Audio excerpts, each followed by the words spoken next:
भगवतो अरहतो सम्मा सम्बुद्धस्स नमो तस्स भगवतो अरहतो सम्मा सम्बुद्धस्स।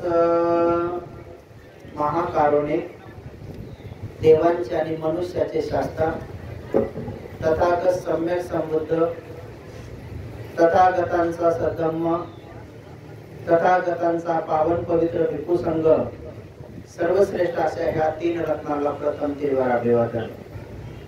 ज्यांच्यामुळे आपणा सर्वांना बुद्ध धम्म संघ सर्वश्रेष्ठ असे हे तीन रत्न लाभले, ज्यांच्यामुळे आपणा सर्वांना हे सुखाचे दिवस आले, आपल्यावरील सारे विघ्न ज्यांच्यामुळे टळाले, स्वातंत्र्य, समता, न्याय, नीती आणि बंधुत्वावर आधारित सर्वश्रेष्ठ असे संविधान ज्यांच्यामुळे आपल्या देशाला प्राप्त झाले, जे आपल्या सर्वांच्या जीवनामध्ये सुख करता आणि दुःख हरता आहेत, असे बोधिसत्व डॉक्टर बाबासाहेब आंबेडकर यांच्या समग्र धम्मक्रांतीला शेवटच्या श्वासापर्यंत समर्पित राहतो।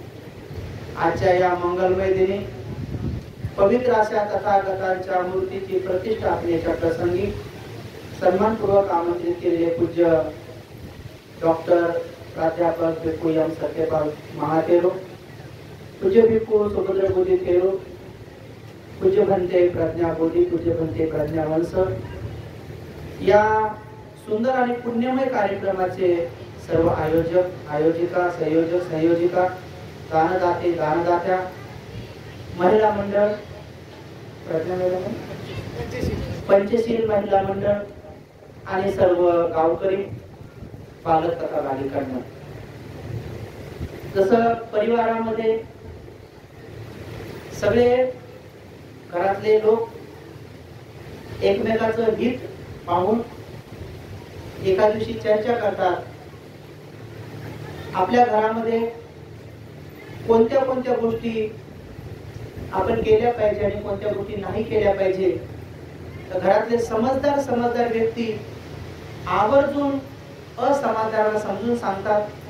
तशा प्रकारे आज आपलं प्रवचन एक घरगुती बसल्यासारखं चर्चात्मक करू, त्याला उपदेश म्हणून नाही, पण एक घरगुती मातृभूमीत आल्यानंतर मला असं वाटतं की होऊ शकतं काही एक दोन गोष्टी या गावात राहून सुद्धा मला कळल्या आणि काही दोन तीन गोष्टी बाबासाहेबांच्या पवित्र कर्मभूमीत गेल्यामुळे कळल्या। आणखी एक दोन गोष्टी भगवंताला जिथं ज्ञान प्राप्त झाला अशा बुद्धगयाला, सारनाथ, कुशीनगरला, लुंबिनीला भेटी दिल्यामुळे कळल्या।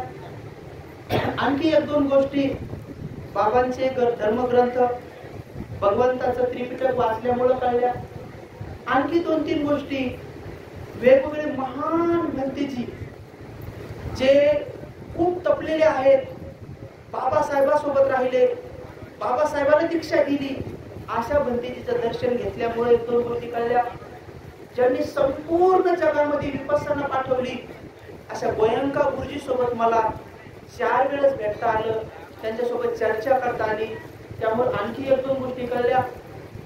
श्रीलंका, थायलंड, कंबोडिया, मलेशिया अशा 2-3 देशामध्ये, 5-6 देशामध्ये मला जाण्याची संधी भेटली। तिथल्या मोठ्या मोठ्या भंतीच्या सहवासात राहून काही एक दोन गोष्टी मला कळल्या।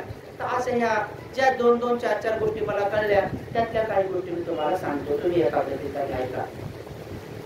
उपासकांनो, माझं बालपण सगळं इथंच गेलं आणि जसं तुमचं चाललंय तसंच माझं पण गेलं, परंतु होऊ शकतं काहीतरी वेगळं पुण्य असेल की या भूमीमधून एक फार मोठी पुण्य संधी मला प्राप्त करता आली आणि आपोआप ती गावकऱ्यांना प्राप्त झाली।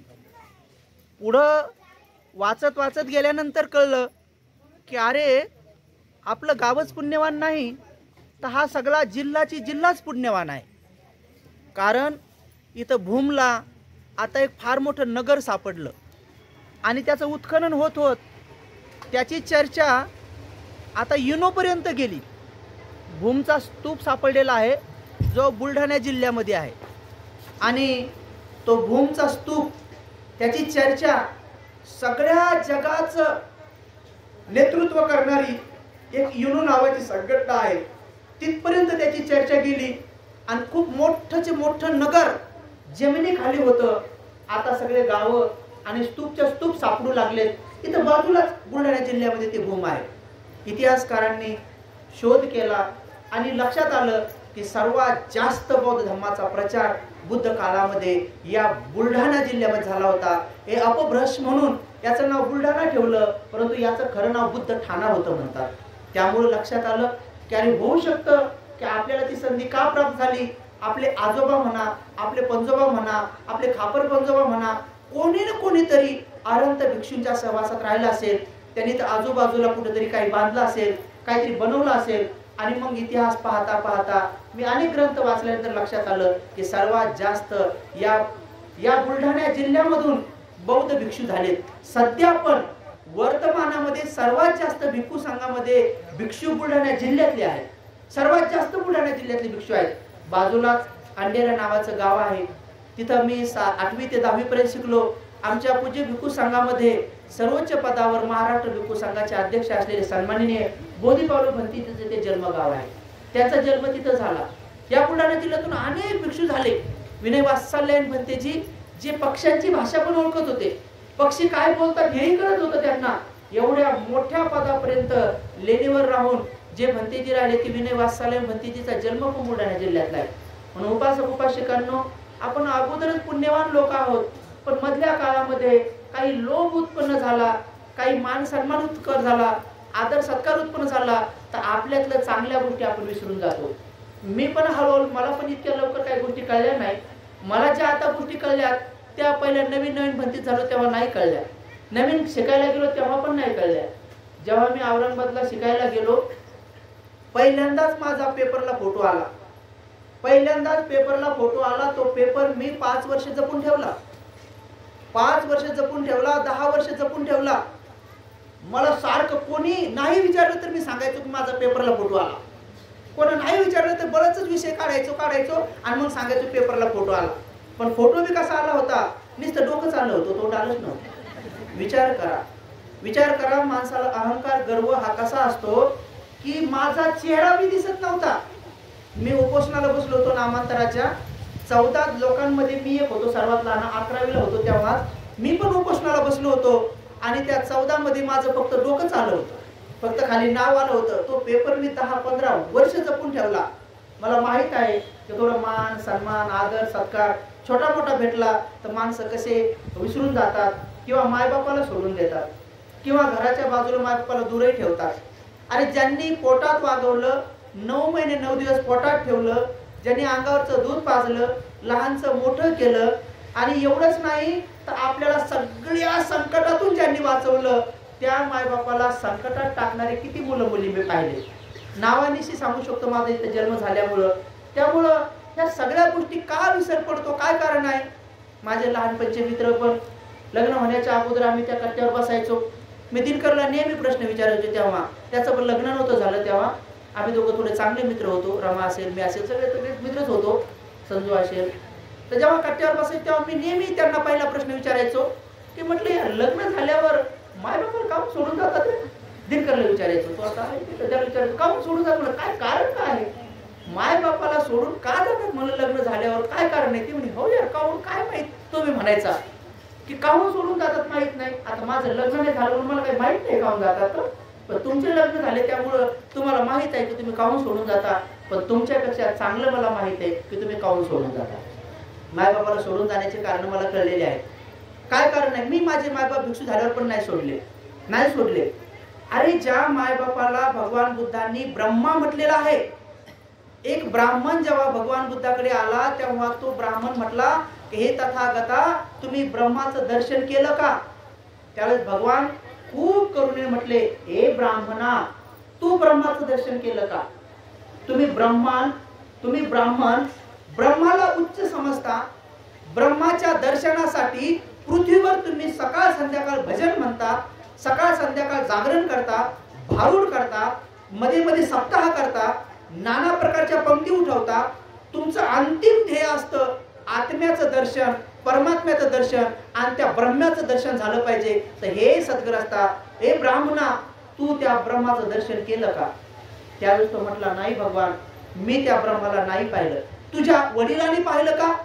नाही भगवान, माझ्या वडिलांनी पण पाहिलं नाही. तुझ्या आजोबांनी पाहिलं का?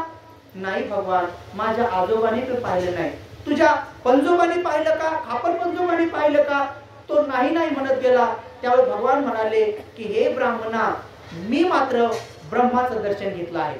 आता ज्या ब्रह्मासाठी संपूर्ण जीवन परिश्रम करतात आणि त्या ब्रह्माचं दर्शन झालं जर असं पुढचं कोणी सांगत तर किती आनंद उत्पन्न होईल.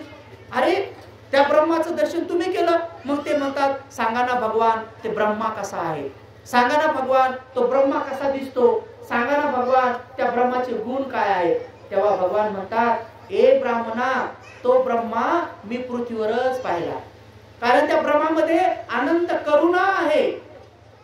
हे ब्राह्मणा, जसं तुम्ही ब्राह्मण लोक ब्रह्माची पूजा करतात, तर मी सांगतो खरंच ब्रह्माची पूजा केली पाहिजे. पण कोणत्या ब्रह्माची?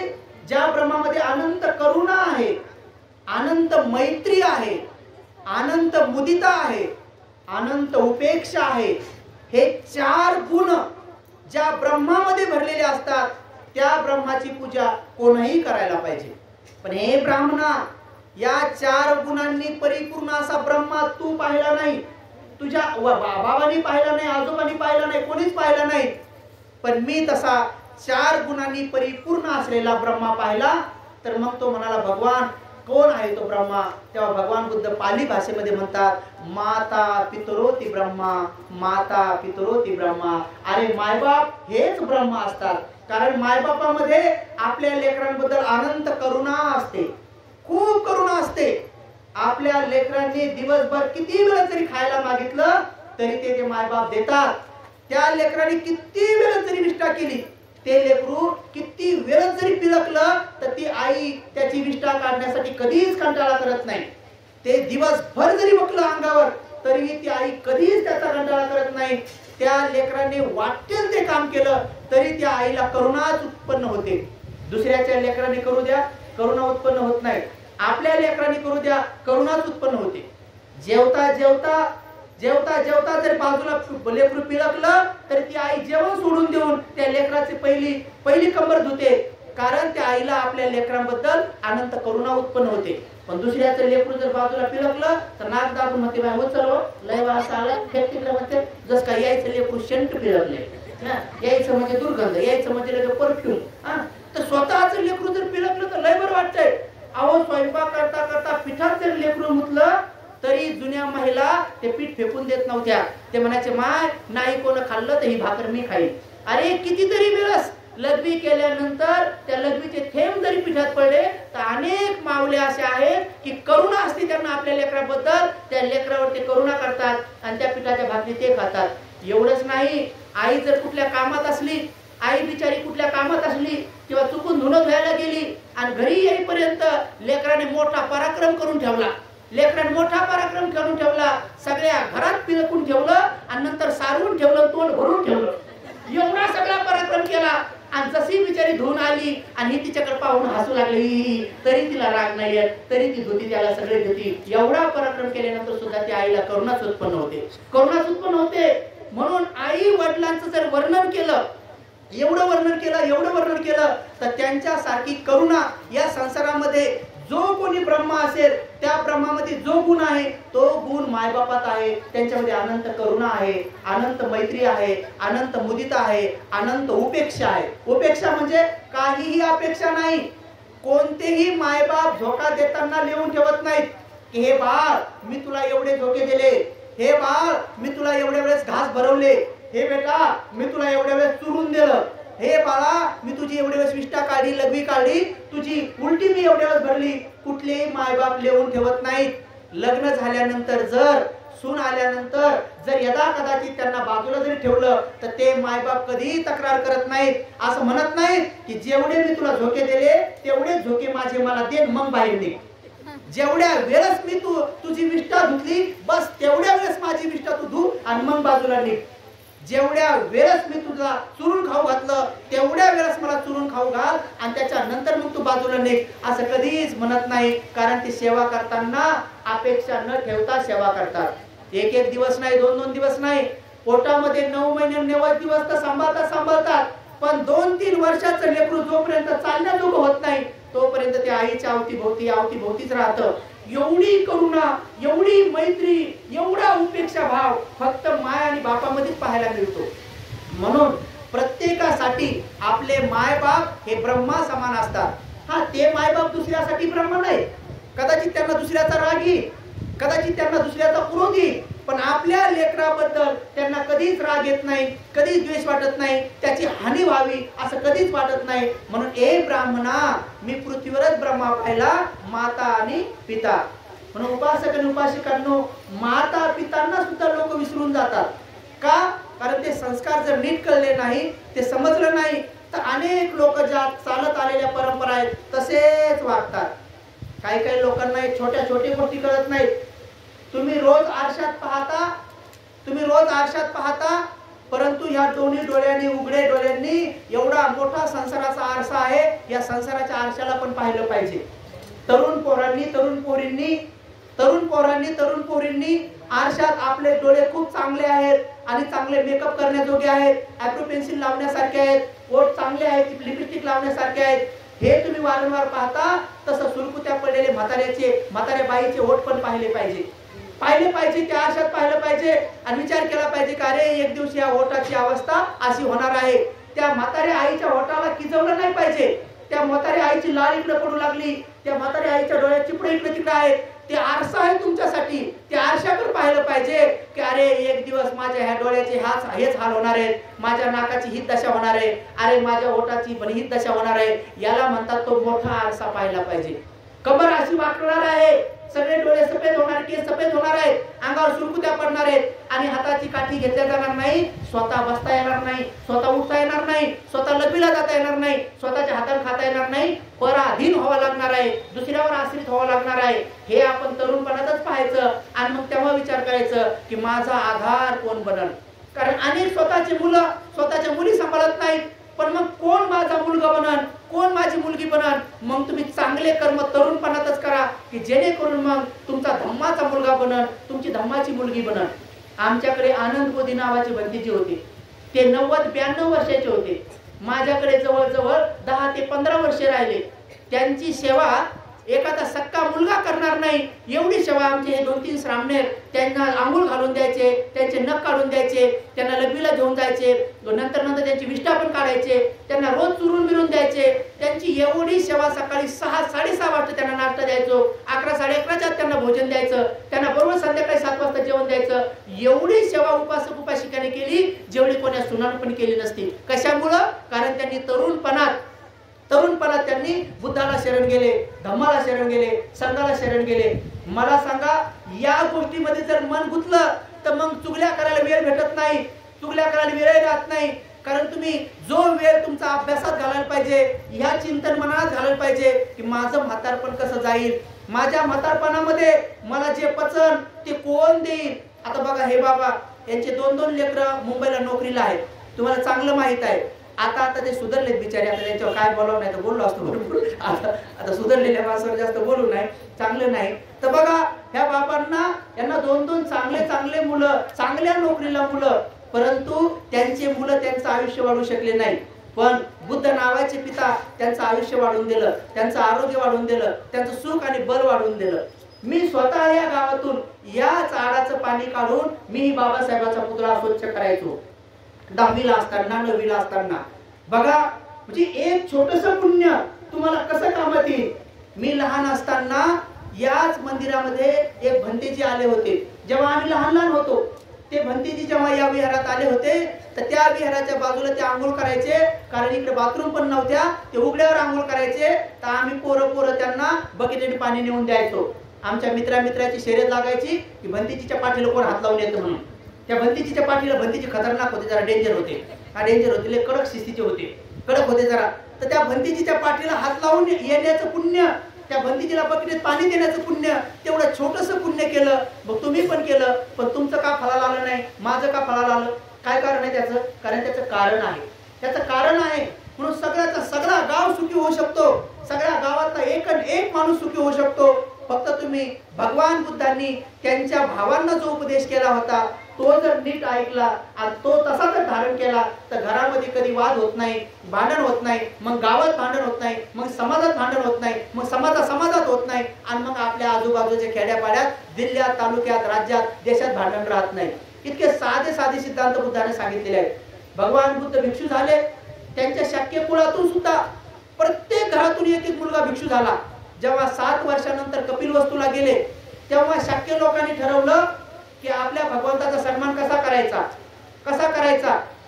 मी भिक्षू झाल्यानंतर माझ्या दोन्ही भावाच्या घरी 18 वर्ष गेलो नाही. मुंबईला मी 18 वर्ष त्यांच्या दारावर पण गेलो नाही.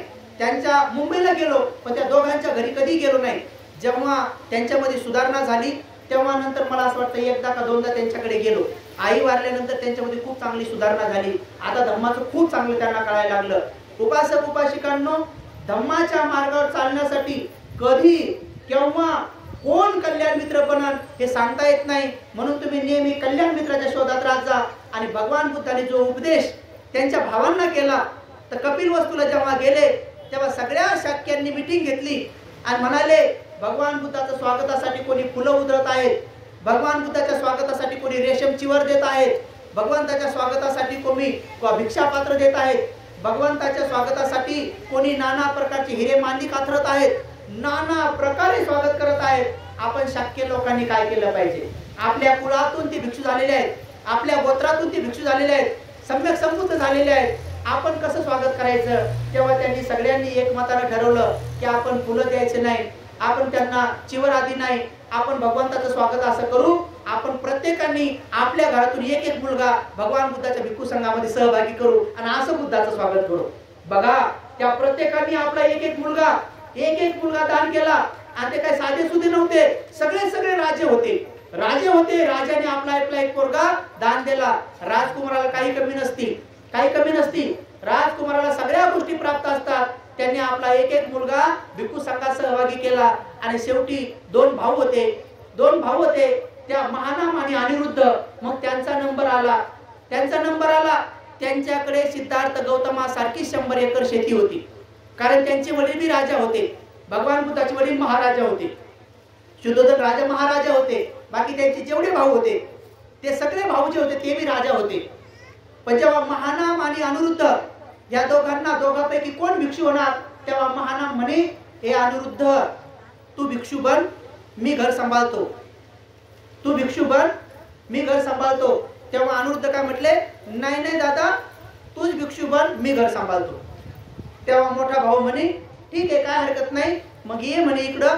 आता मी 6-7 दिवसांनी भिक्षू होणार आहे, तर घरचे काय काम असतात मी तुला समजून सांगतो, म्हणजे मी गेल्यानंतर तुला ते सांभाळायचं आहे. मग अनिरुद्धला शेतात नेलं आणि शेत दाखवलं. म्हणे, बेटा, आता मी भिक्षू झाल्यानंतर हे 100 एकर आपलं शेत आहे, तर तू काय करायचं, हे 100 एकर शेती लोकांना लावून नांगरून घ्यायची. मग तो म्हणे, दादा, मी नांगरून टाकीन आणि पटकन घरी महालात गेलो चालन का? नाही म्हणे, बेटा, मग वखरावं लागेल. मग दादा, मी पटकन वखरून टाकीन आणि मग महालात जाऊन झोपलं चालन का? नाही म्हणे, बेटा, धसकटं याचावं लागतील. म्हणे, मग दादा, पट धसकटं येथून घेतले आणि मग जाऊन महालात झोपलं तर चालन का? नाही म्हणे, बेटा, मग ते पेरावं लागेल. बरं म्हणे, मी पेरून टाकीन आणि मग झोपलेलं चालन का? नाही म्हणे, बेटा, त्याला निंदावं लागेल ना. मग पुढं बरं निंदन खुरपण करून टाकलं तर मग तर घरी जाऊन मी झोपीन ना. नाही म्हणे, बाळा, मग नंतर फवारणी करावं लागेल ना.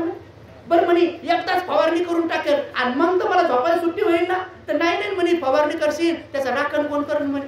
बरं राखण केले मग नंतर म्हणे खुडण करावं लागेल, मलन करावं लागेल आणि मग म्हणे बरं हे सगळं करेन आणि मग तर मी आरामात झोपत. नाही म्हणे, बाळा, पुढच्या वर्षी तुला नांगरावं लागेल, पुढच्या वर्षी ते करावं लागेल. म्हणे, मग एक काम कर, मीच बंदीची होतो, तुझं घेणार म्हणे. यावर काय म्हणे, हे किती कठीण काम म्हणे. मला वाटलं एकटा करायचं मुख झोपायचं कोण महालात जाऊन. म्हणजे ज्याला हेही माहित नव्हतं की काम म्हणजे काय, एवढा सुकोमल होता की ज्याला हेही माहित नव्हतं. राजकुमार खेळता असं विचार करू लागले. जेव्हा त्यांना मानपोहे आले, जेव्हा त्यांच्या पुढं मानपोहे आले, तेव्हा ते विचार करू लागले, अरे भात कुठं बनतो? ते एक जण म्हणे, भात हा कणगीत पिकतो. कारण त्याने कणगीतच पाहिला होता. दुसरा म्हणे अरे येडा झाला का, भात हा कणगीत नाही म्हणे, भात हा पोत्यात पिकतो म्हणे, कारण त्याने पोत्यातून काढतानाच पाहिला होता. याला म्हणतात राजकुमाराचे लेकरं. आपण राजकुमार आहोत का, आपल्याला काय काय माहित नाही. आपल्याला काटा मोडणं माहित आहे, आपल्याला चटका लागणं माहित आहे, आपल्याला ठेस लागणं माहित आहे, आपल्याला नंतर डोळ्यात धूर जाणं माहित आहे, आपल्याला शिंक लागणं माहित आहे, आपल्याला नंतर तिखट लागणं माहित आहे. हे काही माहित नव्हतं सिद्धार्थ गौतमाला. अरे उन्हाळा कसा आहे, पावसाळा कसा आहे, नंतर हिवाळा कसा आहे, हे त्यांच्या दृष्टीत पडलं नाही पाहिजे म्हणून 9 मजली 7 मजली 5 मजली असे 3 महाल बनवले होते राजानं. आणि त्या महालामध्ये अशा पुष्करणीयुक्त तळे होते, धरणं होते. 3-4 हजार पोरी होत्या 16 वर्षापासून 20 वयोगटातल्या, ज्यांना नृत्य येत होतं, गायन येत होतं, ज्यांना नाना प्रकारचे डोळे मिचकावले जात होते, जिभी काढल्या जात होत्या, कमरा हलवल्या जात होत्या, सगळे शृंगार येत होते, जेणेकरून राजकुमाराला रमवलं पाहिजे, राजकुमार जंगलात नाही गेला पाहिजे. एवढे सगळे प्रयोग केले होते त्यांच्या वडिलांनी. आपले एवढं कोणी प्रयोग करत नाही. आपले कोणी करतात की आपले लेकर नाही गेले पाहिजे, इकडे भिक्षू नाही झाले पाहिजे, कोणी एवढं करत नाही. तेवढे सगळे प्रयोग केले होते. तर ते राजकुमार बसले आणि राजकुमार म्हणाले अरे नाही नाही नाही नाही म्हणे, हे तांदूळ पोत्यात नाही म्हणे, हे तांदूळ मी सांगतो कुठं पिकतात म्हणे. कुठं म्हणे उखळात, कारण ते उखळात कुठताना पाहिले होते म्हणे, उखळातच पिकतात म्हणे. दुसरा म्हणे अरे नाही नाही उखळात नाही पिकत म्हणे, तांदूळ पिकतात म्हणे काठवटीत. असं तुम्ही पाखडत त्याला काठवट म्हणतात ना, काठवटीत पिकतात म्हणे तांदूळ, काठवटीत पिकतात. दुसरा म्हणे अरे अरे अरे काठवटीत नाही म्हणे पिकत, तांदूळ कुठं पिकतात म्हणे, तांदूळ पिकतात भगुण्यात. कारण त्याने भगुण्यात शिस्तानच पाहिले होते, एकदा शिस्तानच पाहिले होते. म्हणजे सगळे तर्क लावू लागले. हे कणगीपासून पुढं एक जण म्हणाले आणि सर्वात शेवटी कलामत केली कोण, अनिरुद्धनं सर्वात जास्त कमाल केली. नाही नाही नाही नाही म्हणे, तांदूळ तिथं पिकत नाही म्हणे, तांदूळ पिकतात ताटात, कारण त्याने ताटाच पाहिले होते, फक्त त्याने जेवतानाच पाहिले होते. एवढा सुकुमार होता, एवढा राजकुमार होता, एवढा सुखी होता. बर तो म्हणला की नाही नाही बाबा तू समर्पित भंतेजी होतो. आणि मग ते भंतेजी झाले. जेव्हा सगळे भिक्षू झाले तेव्हा एकदा भगवान बुद्ध भिक्षा मागायला चालले, तेव्हा त्यांच्या लक्षात आलं मी थोडा लवकर चाललो, मग काय करावं. मग त्यांच्या लक्षात आलं की इथं माझ्या कुळातून, शक्य कुळातून जे भिक्षू झाले ते सगळे इथं राहतात. मग पाहता 2-3 हजार झाले होते. मग भगवान बुद्ध त्यांच्याकडे गेले. भगवान बुद्धाला दुरून येताना पाहिलं. ते म्हणे अरे आपले भगवान येत आहेत, जर आपण एकमेकात बोललो तर भगवान इकडे येणार नाहीत, वापस जातील. कारण भगवानला गोंधळ आवडत नाही, भगवंताला अशांतता आवडत नाही. भगवंताला एकमेकात बोललं तर भगवान तिकडे येत नाहीत. जर मुकत बसून राहिले, शांत बसून राहिले, भगवान तिथे येतात. जर आपण मुकत बसून राहिले, भगवान काही 2 शब्द बी सांगतात. अरे शांत बसा, आपले भगवान आले पाहिजे, फक्त आसन टाकून ठेवा, पाय घर पाणी टाकून ठेवा, न बोलता सेवा करा की जेणेकरून भगवान येतील. खरंच त्यांनी तसं केलं. भगवान जाऊन बसले, त्यांनी पाय धुतले आणि हळूच भगवंत त्यांना म्हणतात ए बंधूंनो, ए पुत्रांनो, आयुष्यमानांनो, तुम्ही एवढे जण सोबत राहतात, तुमच्यात कधी वाद होत नाही का, तुमच्यात कधी भांडण होत नाही का. त्या सगळ्यांनी हात जोडले. म्हणजे भगवान आपल्यासारखे गुरु असताना, आपल्यासारखे शास्त्र असताना, आपल्यासारखे मार्गदर्शन असताना, आपल्यासारखे पिता असताना आमच्यात वाद का होईल. भगवान म्हणतात मला कळलं नाही, म्हणजे मी तुमचा गुरु आहे, मी तुमचा शास्त्र आहे, बस एवढ्यामुळे तुमच्यात वाद होत नाहीत का. तर नाही भगवान, तुम्ही जे सांगितलेलं आहे, तुम्ही जे मार्गदर्शन केलेलं आहे, ते मार्गदर्शन आम्ही जीवनात उतरवलंय म्हणून आमच्यात वाद होत नाही. भगवान म्हणतात अरे पण मी जे मार्गदर्शन सांगितलं ते तुम्ही कसं जीवनात उतरवलं हे सांगा ना मला, फोडून सांगा ना की तुमच्यात वाद कधी होत नाही, कधीच होत नाही. नाही म्हणे भगवान, सकाळी पण होत नाही, नाही म्हणे भगवान, दुपारी पण होत नाही, नाही म्हणे भगवान, संध्याकाळी पण होत नाही, नाही म्हणे भगवान. आमच्यामध्ये कसाच वाद होत नाही, कसाच कलह होत नाही, आमच्यामध्ये कसाच भांडण नाही भगवान. भगवान म्हणतात अरे एवढे चांगले तुम्ही गुन्हे गोविंदान राहता, 2-3 हजार जण मिळून राहता, पण तुमच्यात कधी वाद होत नाही, तुमच्यात कधी कलह होत नाही, कधी तुमच्यामध्ये कुठल्याही प्रकारचं भांडण नाही, त्याचं काय कारण आहे. त्यावेळेस म्हणतात भगवान आम्ही तुमच्याच मुखातून ऐकलेलं आहे की भांडणाचं कारण काय आहे, सगळ्या जगाचं दुःखाचं कारण काय आहे. भगवान ते दुःखाचं कारण आम्ही ओळखून घेतलं आणि त्या दुःखाचं कारण बाजूला सारलं, म्हणून आमच्यात कधीच वाद होत नाही. भगवान म्हणतात पण फोडून सांगा ना मला, फोडून सांगा ना काय काय करतात. तेव्हा एक भंतेजी उठले आणि हात जोडून काय सांगू लागले, हे नीट तुम्ही ऐका, तुमच्या घरातले भांडणं दूर होतात. तुमच्या घरातले भांडणं होतात, तुमच्या समाजातले बी दूर होतात, जाती जातीतले दूर होतात, गावागावातले दूर होतात. हे उपदेश जर कोण ऐकला तर त्याच्यात भांडण राहत नाही. ते भंतेजी उठले आणि हात जोडून म्हटले, भगवान आमच्यात भांडण याच्यासाठी होत नाही, कारण मी स्वतः रात्री झोपताना असा विचार करून झोपतो की जसं मी घरातून बेघर झालो, जसं मला अनंत व्हायचं आहे, तसं ह्या माझ्या सगळ्या भावांना पण अनंत व्हायचं आहे. जसं मला दुःख आहे तसं या बाकीच्यांना बी दुःख आहे. जसं मला असं वाटतं की मी दुःखातून मुक्त झालो पाहिजे, तसं या बाकीच्यांना पण वाटतं दुःखातून मुक्त झालो पाहिजे. म्हणून भगवान मी असा विचार करतो की या पुण्यवान भावांची जर सेवा केली तर किती चांगलं होईल. म्हणून मी रात्री झोपतानाच असा विचार करून झोपतो की सकाळी उठल्याबरोबर मी यांची सेवा करेन. पण जेव्हा मी सकाळी उठतो आणि असा विचार करतो की सकाळी उठल्याबरोबर मी सारं पटांगण झाडून घेईन, पण जेव्हा मी उठतो आणि बघतो तर सगळं पटांगण झाडून ठेवलेलं असतंय आणि मला ते पुण्य करण्याची संधीच मिळत नाही, कारण ते अगोदरच कोणीतरी झाडून ठेवलेलं असते. भगवान मी दुसरा विचार करतो की अरे सकाळचं पुण्य केलं, आता मी घाई मडके भरून ठेवतो आणि जाऊन मडके भरायला जातो तर भगवान ते मटके काठोकाठ भरून ठेवलेले असतात आणि झाकूनही ठेवलेले असतात. मी म्हणतो अरे हे पुण्य कोणीतरी घेतलं. मग मी घाई जे भंतीची चपला घालतात त्यांच्या चपला स्वच्छ पुसतो. म्हणून असं घाई जेव्हा चपलाकडे जातो आणि पाहतो तर त्या सगळ्या चपला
तुम्ही खुल्या जागेवर कुठेही झोपा, नंतर कोणीतरी तुमचा घातपात करेल किंवा तुमच्यासोबत दगाफटका करेल, तुम्ही घर उघडं ठेवलं तरी तुमच्या घरात चोरी होईल, असा काही प्रसंग राहत नाही, कुठलाही प्रसंग राहत नाही. मग तुम्हाला अन्नधान्याची कमी पडणार नाही, मग तुम्हाला पैशा पाण्याची कमी पडणार नाही, आणि मग तुम्हाला कशाचीच कमी पडणार नाही.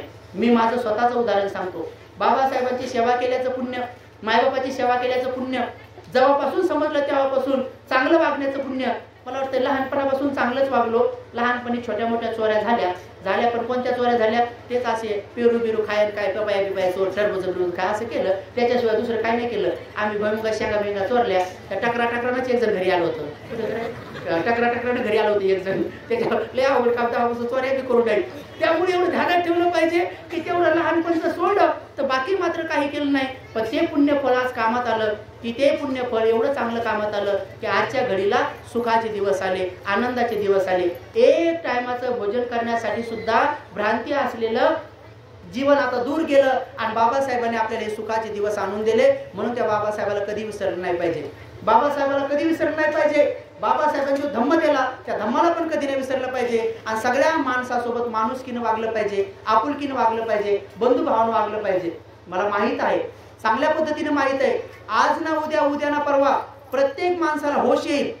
जो व्यक्ती पैशाच्या अहंकारामध्ये वागतो त्या माणसाला कधी ना कधी लक्षात येईल, जेव्हा त्याच्यापेक्षा 5-10 पटीने दुसरा माणूस श्रीमंत होईल तेव्हा त्याला आपोआप होश येईल की अरे एक दिवस मी पैशाच्या गर्वात होतो, आज हे 10 लोक माझ्या पुढे निघून गेले, तेव्हा त्याचा तो गर्व कमी होऊन जाईल. ज्या माणसाकडे जास्त ताकद आहे, बल आहे, जेव्हा त्याच्या लक्षात येईल की त्याच्यापेक्षा 10-20 लोक आता चांगले पहिलवान झालेले आहेत आणि हा म्हातारावर चाललेला आहे, तेव्हा त्याच्या आपोआप लक्षात येईल की अरे ही ताकद काही कामाची नाही आहे, कारण आता माझ्यापेक्षा अनेक लोक बलवान आहेत, अनेक लोक बलवान आहेत. ज्या लोकांना गर्व सौंदर्याचा होईल जेव्हा त्यांचं सौंदर्य वयानुसार कमी कमी होत जाईल, आणि जेव्हा सौंदर्यवती लहान मुली युवती वरत जातील, युवक चांगली सुंदर बनत जातील, तेव्हा आपोआप त्यांना होश येईल की अरे मी ह्या सौंदर्याच्या भ्रमात होते, आता तर हे किती जण सुंदर आहेत, अरे किती बलवान आहेत, ते आपोआप तुमच्या नशा उतरून जाईल. म्हणून उपासक उपासिकांनो, तो वेळ लागण्यापेक्षा अगोदर धम्म शिकून घ्या. श्रीलंका, थायलंड, बर्मादेश, कंबोडिया या देशामध्ये मी गेलो, आणि तिथले लहान लेकरं सुद्धा संस्कारित आहेत. तिथल्या लहान लेकरांवर संस्कार आहेत. तिथले लहान लेकरं आपल्याच लेकरासारखे खेळत नाहीत, खेळतात, परंतु त्यांचं खेळणं बी खूप चांगलं आहे. विहारात गेल्यानंतर सगळे लेकरं पांढरे शुभ्र कपडे घालून 2 तास 5 तास जरी बसले तर मुकेच बसतात, हलत नाही जागेवरून, कारण आईच्या गर्भाशयातच संस्कार टाकलेले आहेत. कारण ते बाळ पोटात असताना ती आई विहारात गेली, बंदीची पुढे बसली, दान दिलं, नम्र बसली, म्हणून तिचं लेकरू तसं जन्माला आलं. आपल्याकडे अनेक महिला ज्या असतात पोटात बाळ असताना भांडणं करतात, त्याच्यामुळे ती पोरं पुढे भांडणं करतात. कारण जसे संस्कार पडतात पोटातच पडतात ना. आपल्या महिला भांडणं लगेच भांडणावर येतात, थोड्या वेळात भांडणावर येतात, एकदम भांडणावरच येतात, माणसं बी भांडणावर येतात. अनेक लोकांना भ्रम वाटतो, अरे आपण भांडणावर येतो, तुरंत छोट्या मोठ्या गोष्टीत येतो, परंतु आपल्या लक्षात येत नाही की काही दिवसानंतर हे सगळं आपल्या जवळून जाणार आहे. कदाचित तुमच्या जवळून नाही गेलं, 5-4 पट वाढलं. जेवढा पैसा तुमच्याकडे आहे तर तुम्ही म्हातारा झाल्यानंतर समजा 10 पट पैसा आला, 10 पट सगळं काय आलं, पण म्हातारपणात तुम्हाला ते पैसे मोजता येत नाही, तुमचे हात पण काम करत नाहीत, तुमचे पाय पण काम करत नाहीत, बँकेत पैसे असले ते काढून पण आणता येत नाहीत, ते एटीएम कार्ड मध्ये ते पिन कोड नंबर भी टाकले जात नाही, घरात 15 पदार्थ जर बनवले तर ते खाता पण येत नाही, ते खाताना हात थरथर हलतात, तोंडापर्यंत घास बी जात नाही. हे सगळे दिवस येतात. म्हणून माणसाने अगोदरच जागृत राहिलं पाहिजे की जर तुमच्याकडे 50 पदार्थ आले पण तो पदार्थ खाता आला पाहिजे, कमीत कमी बोलता पण येत नाही पुढे चालून. आणि म्हणून म्हातारपणाला तरुणपणातच पाहिलं पाहिजे. कसं पाहिलं पाहिजे तर म्हाताऱ्या लोकांना पाहून पाहिलं पाहिजे की हा माझा आरसा आहे, मी पण एक दिवस असाच होणार आहे, मी पण एक दिवस अशीच होणार आहे. हा धम्म बुद्धाने शिकवलेला आहे. म्हणून भगवान आमच्यामध्ये वाद होत नाही, आमच्यात कलह होत नाही, कारण आम्ही रोज दुःखाच्या गोष्टी पाहतो आणि सुखाच्या गोष्टी पाहतो. हे दुःखी का आहे? तुम्ही गावकरी कधी असा विचार करत नाही का? जे कोणी दारू पितात ते दारू पिणारे जे बिचारे दारू पित होते तरुणपणातच मेले तर कमीत कमी त्यांच्याकडे पाहता येत नाही का? त्यांच्याकडे पाहून मी तुम्हाला एवढं बी कळत नाही का की अरे हे माझ्या वयाचे होते मरून गेले, अरे माझ्या वयाचे होते यांचं विपरीत झालं, अरे माझ्या वयाचे होते याला आजार झाले, अरे माझ्या वयाचे होते याचं नुकसान झालं. एवढं कमीत कमी दुसऱ्याचं मरण पाहून का होत नाही? एखाद्याला होश येत नाही का? समज येत नाही का? पण तरीही बघा हे संस्कार पडायला थोडा टाइम लागतो. म्हणून मायमावल्यांना संस्कार असले पाहिजे. आपल्याकडे श्रीलंकेत मी पाहिलं लहान लेकरं क्रिकेट खेळतात, क्रिकेट खेळतात आणि जर भंतेजी तिथून चालले तर सगळे पोरं उभे राहतात. एका जरी पोराने भंतेजी पाहिले तर डबल खेळत नाही, टोप्या काढतात आणि पूर्ण मान खाली घालतात. थायलंड, ब्रह्मदेश, कंबोडियाचे लोक भंतेजी पुढे कधी असे उभे राहत नाहीत. हे मान खाली घालतात आणि कमरातून असे वागतात, असे उभे राहतात. ते सगळे लेकरं टोप्या काढतात आणि भंतेजी जाईपर्यंत मुकेच उभे राहतात आणि मग भंतेजी गेले की मग खेळणं सुरू करतात. हे मी किती वेळेस पाहिले, तिथं प्रत्यक्ष डोळ्याने पाहिलं.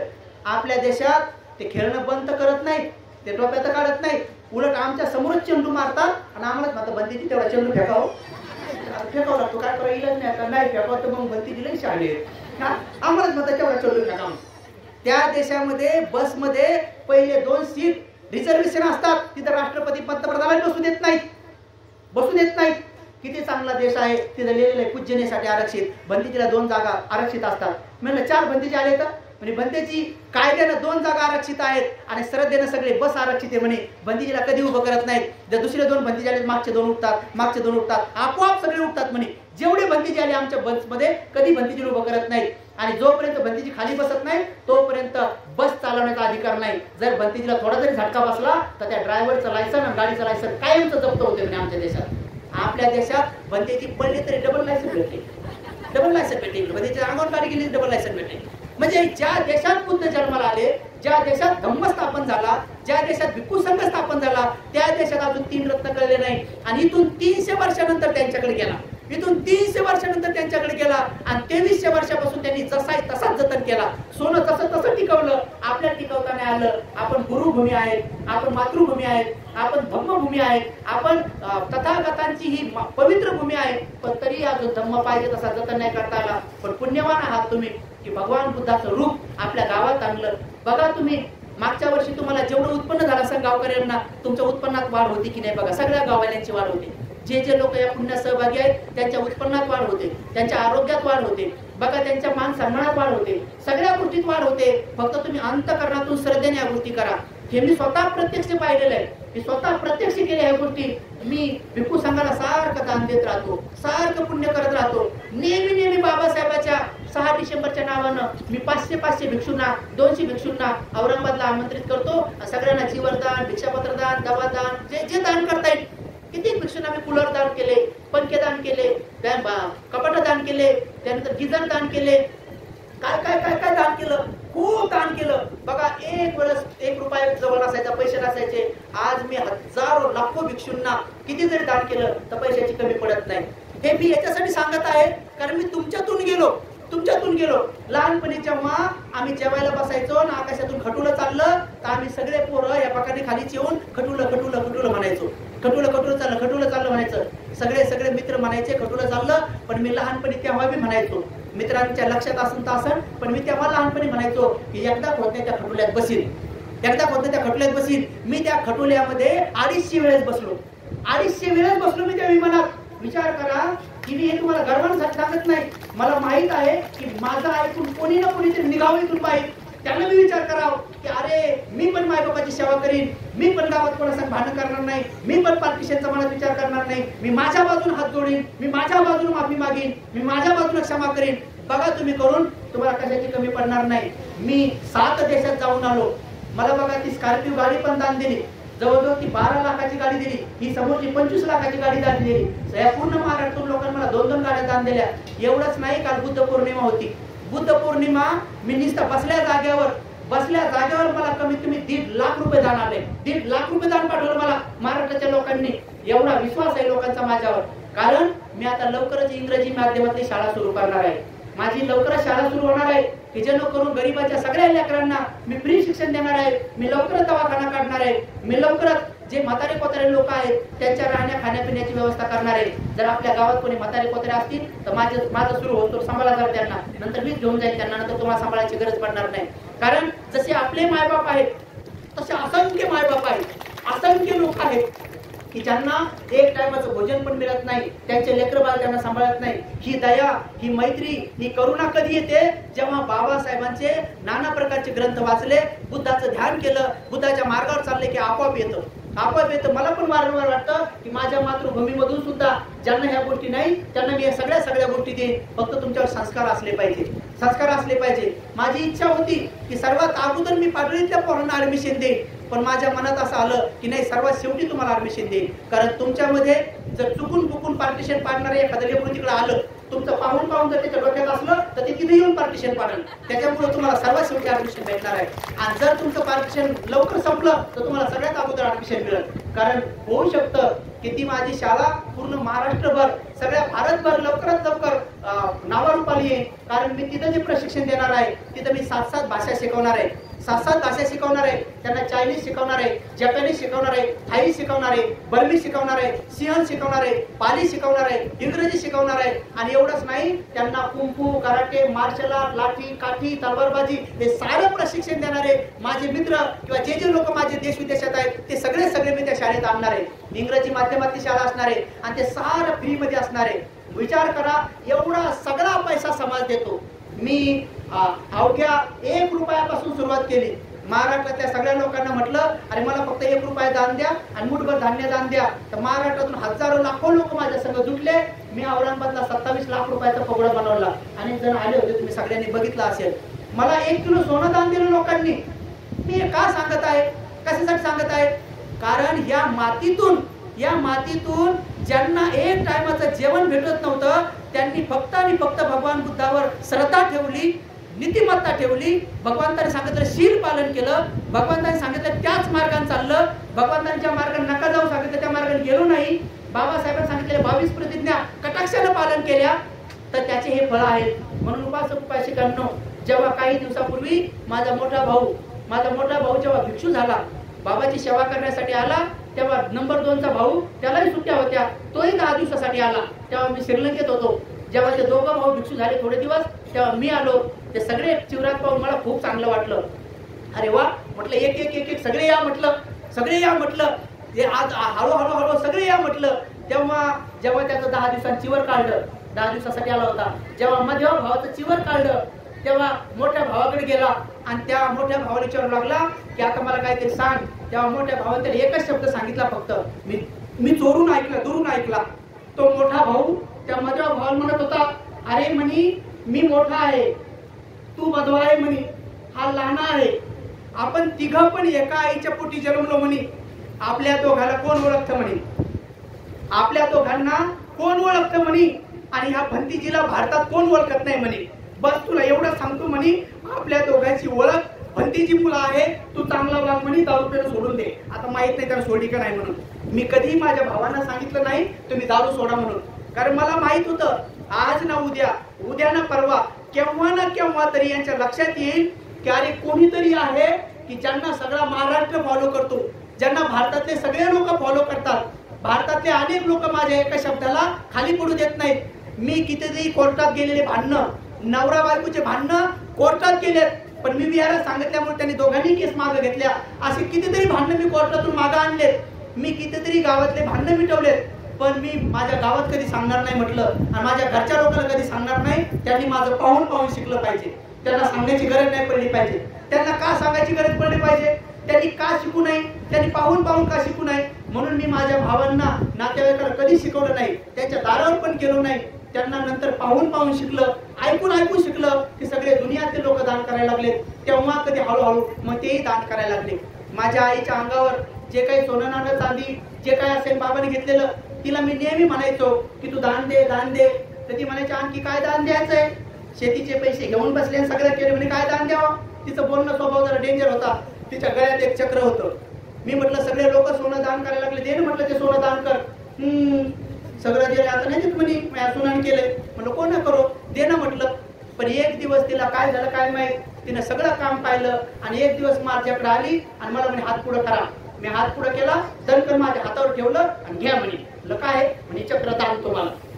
म्हटलं पण लोक हात जोडून दान देतात, तू तर चापट मारून दिलं म्हटलं. तर म्हणे माझं देणं तसं आहे, घ्या म्हणे. मला खरंच दिलं का असं राका दिलं नाही म्हणे, खरंच दिलं म्हणे. बघा तिलाही शेवटी दान देणारं बनवलं मी. मला माहित होता तिचा स्वभाव, नाटक स्वभाव होता, माहित होतं मला. मी नेहमी चित्र प्रवचना सांगतो. मी पाडळीत आल्यानंतर बरोबर मी घरी गेलो. पहिला घरी तर जायचो नाही, मी पुतळ्याजवळच राहायचो. पण घरी गेल्यानंतर मी पहिला प्रश्न माझ्या आईला विचारायचो. घरी गेल्याबरोबर मी पहिला तिला विचारायचो की आता कोणासाठी भांडण यावेळेस कोणाच्या घरी जायचं नाही. कारण तिचं दरवेळेस कोणाचं भांडण असायचं. कधी यायचं सोबत, कधी द्यायचं सोबत, कधी द्यायचं सोबत. कधी म्हणायची, कधी कधी तर मी घरी आल्याबरोबर ती मला म्हणायची, घरी गेल्याबरोबर मला म्हणायची की याच्या घरीच्या आप्याला जाऊ नको, त्याच्या घरीच्या आप्याला जाऊ नको. जसंही मला माहित झालं याच्या घरीच्या आप्याला जाऊ नको, मी मुद्दाम त्याच्याच घरी जायचो. मी मुद्दाम त्याच्याच घरी जायचो आणि मुद्दाम सांगायचो चहा करा. त्यांना म्हणायचो चहा करा आणि चहात काय जे असते ते टाका. माई म्हणली की तुम्ही काय ते टाकता म्हणून. ते म्हणे माय काही म्हणती ती म्हातारी, नाही रे बाबा आम्ही काय टाकत नाही, कोणच काय टाकलं नाही हो, कोणच काय टाकलं नाही. आणि कदाचित टाकलं बी असेल तर मी बंदीची झालो, बरं झालं, चांगलं झालं, चांगलं झालं. तुमच्या टांगल्याने जर चांगलं होत असेल तर म्हणून माय मावले विश्वास ठेवा, एकमेकावर विश्वास ठेवा. आपण भाऊ बहिणी आहोत, आपण बुद्धाचे लेकर आहोत. कधी एकमेकाबद्दल असा विचार करू नका की कोणी आपलं हित चाहते म्हणून, कोणीतरी आपलं नुकसान करायचा विचार करते म्हणून. तुमच्या मनात तो भ्रम असतो, तुम्ही मनात भ्रम काढून टाका. एका बुद्धावर विश्वास ठेवा आणि विश्वासानं तुम्ही एकमेकासोबत नाते हे करा. तुम्हाला वीज सुद्धा पचून जाईल. हे बुद्धाच्या वचनामध्ये एवढं ताकद आहे, एवढं बल आहे. आणि म्हणून तुम्ही तेवढा विश्वास ठेवा. आणि विश्वास ठेवल्यानंतर जर तुम्ही आचरण केलं तर निश्चित स्वरूपात तुमचं कल्याण झाल्याशिवाय राहणार नाही. मी शक्यतो अभिनंदन करत नाही, पण मी पंचशील महिला मंडळाचं आणि मूर्ती बनवण्यासाठी हे करण्यासाठी ज्यांनी आयोजकांनी काम केलं, तुम्ही सगळेजण खरंच अभिनंदनास पात्र आहात. तुमचं कौतुक करण्यास पात्र आहात. तुम्ही पुण्यवान आहात की तुम्ही भगवान बुद्धाचं रूप गावात आणण्याचं मनात उत्पन्न केलं. खूप चांगली गोष्ट आहे, खूप चांगली आनंदाची गोष्ट आहे की जिथं भगवान बुद्धाचा प्रवेश होतो त्या गावावर 10 संकट येत नाहीत. जिथं भगवान बुद्धाचा प्रवेश होतो त्या गावात 10 संकट होत नाहीत. आणि भगवान बुद्धाच्या मूर्तीमध्ये जिवंतपणा, भगवान बुद्धाच्या मूर्तीमध्ये जिवंत मैत्री तोपर्यंत येत नाही जोपर्यंत भगवान बुद्धाने सांगितलेल्या मार्गावर आपण चालत नाही. भगवान बुद्धाने तुम्हाला मैत्री सांगितली, करुणा सांगितली, बंधुभाव सांगितला, आपुलकी सांगितली, या जोडाजोडी सांगितली आणि सगळ्या गोष्टी तुम्ही जीवनात उतरवल्या तर निश्चित स्वरूपामध्ये मूर्तीमध्येच भगवान बुद्धाचा आशीर्वाद तुम्हाला प्राप्त होईल. निर्जीव वस्तूला सुद्धा, निर्जीव वस्तूमध्ये सुद्धा मैत्री येते. निर्जीव वस्तूमध्ये सुद्धा मैत्री येते. हे खरं आहे, खोटं नाही. याचा अनुभव मी हजारो वेळेस घेतलेला आहे, हजारो वेळेस घेतलेला आहे. आणि तुम्हाला उदाहरणार्थ सांगायचं तर बघा, एक भगवान बुद्धाने मातीचं भिक्षापात्र शेवटी महापरिनिर्वाणात जाताना वैशालीला दिलं. वैशालीच्या लोकांनी ते पात्र घेतलं आणि वैशाली नगर मध्ये सुंदर स्तूप बनवला. आणि आता देश स्वतंत्र होत असताना इंग्रजाला सापडलं. इंग्रजांनी ते भिक्षापात्र घेतलं, इंग्लंडच्या राणीने तिकडे नेलं, तिथले सगळे हिरे बिरे इंग्लंडला नेले. आणि ते भिक्षापात्र जेव्हा इंग्लंड मध्ये आहे तेव्हा कळलं, तेव्हा थायलंडच्या राजांनी त्यांना काही टनाने सोनं दिलं आणि फक्त 2 दिवस दर्शनासाठी आम्हाला भिक्षापात्र पाठवा म्हणून विनंती केली.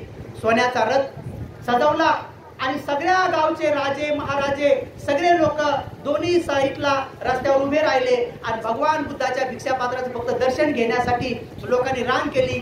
करोडो रुपये दान दिले. कशाचं पात्र आहे? मातीचं. कशाचं पात्र आहे? मातीचं. अहो, मातीची पूजा होती, मातीची, पण कोणत्याही मातीची नाही. ज्या मातीला बुद्धाचा हात लागलेला आहे त्या मातीची पूजा होती. मातीची पण पूजा होती, फक्त ती माती महापुरुषाच्या संपर्कात आली पाहिजे. आणि तुम्ही निमित्त माती नाही, तुम्हाला मला तर मन आहे. विचार करा, जर मातीची पूजा होऊ शकते तर आपण माणसासारखे माणसं आहोत, आपली पूजा होणार नाही का?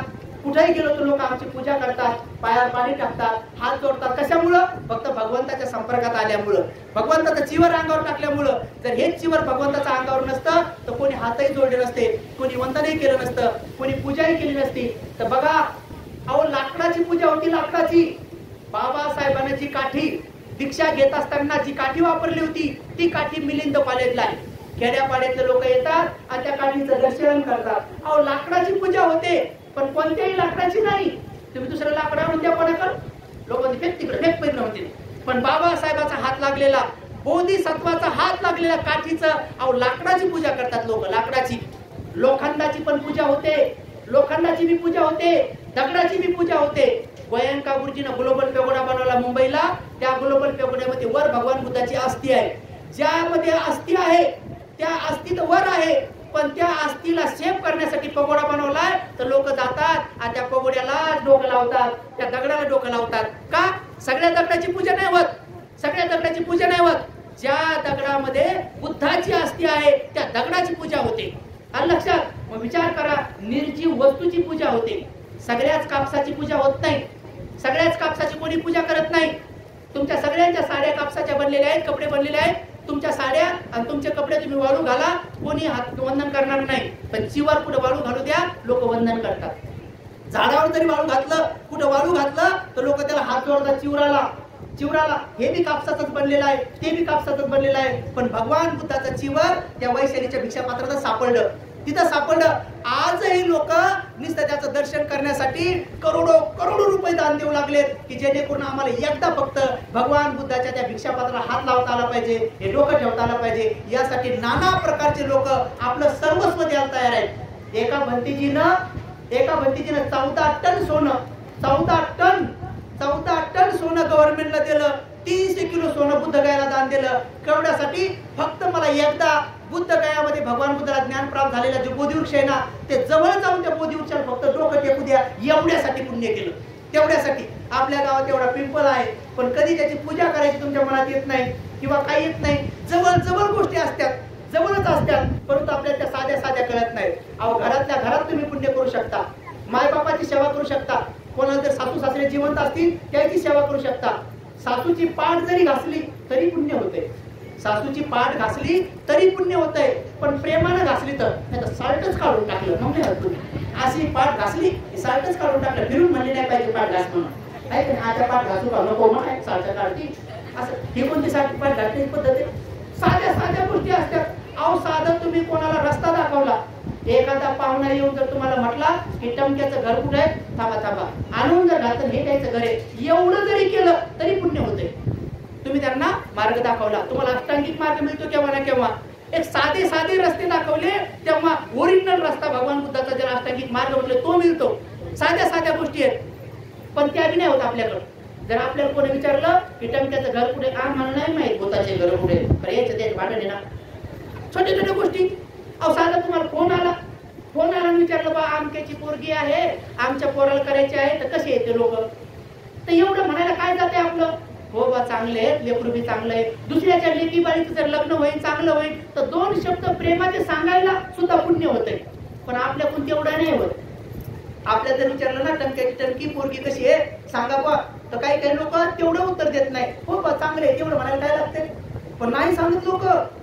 हळूच म्हणतील, या बा तुम्ही पाहून जा, मग पुढं काही करता काही झालं तर मग आम्हाला मदत नका घेऊ. आम्हाला मदत तर तुम्ही ते घालून जाते. काय नाही त्या सुद्धा चुक्या काहीतरी घोडे कर बाबा काहीतरी. हो, ते सगळे लोक खून खराब करणार काय करू. पोरी तर 10 बार खून केले तर आपल्याला डेंजर दिसती असे सांगतात.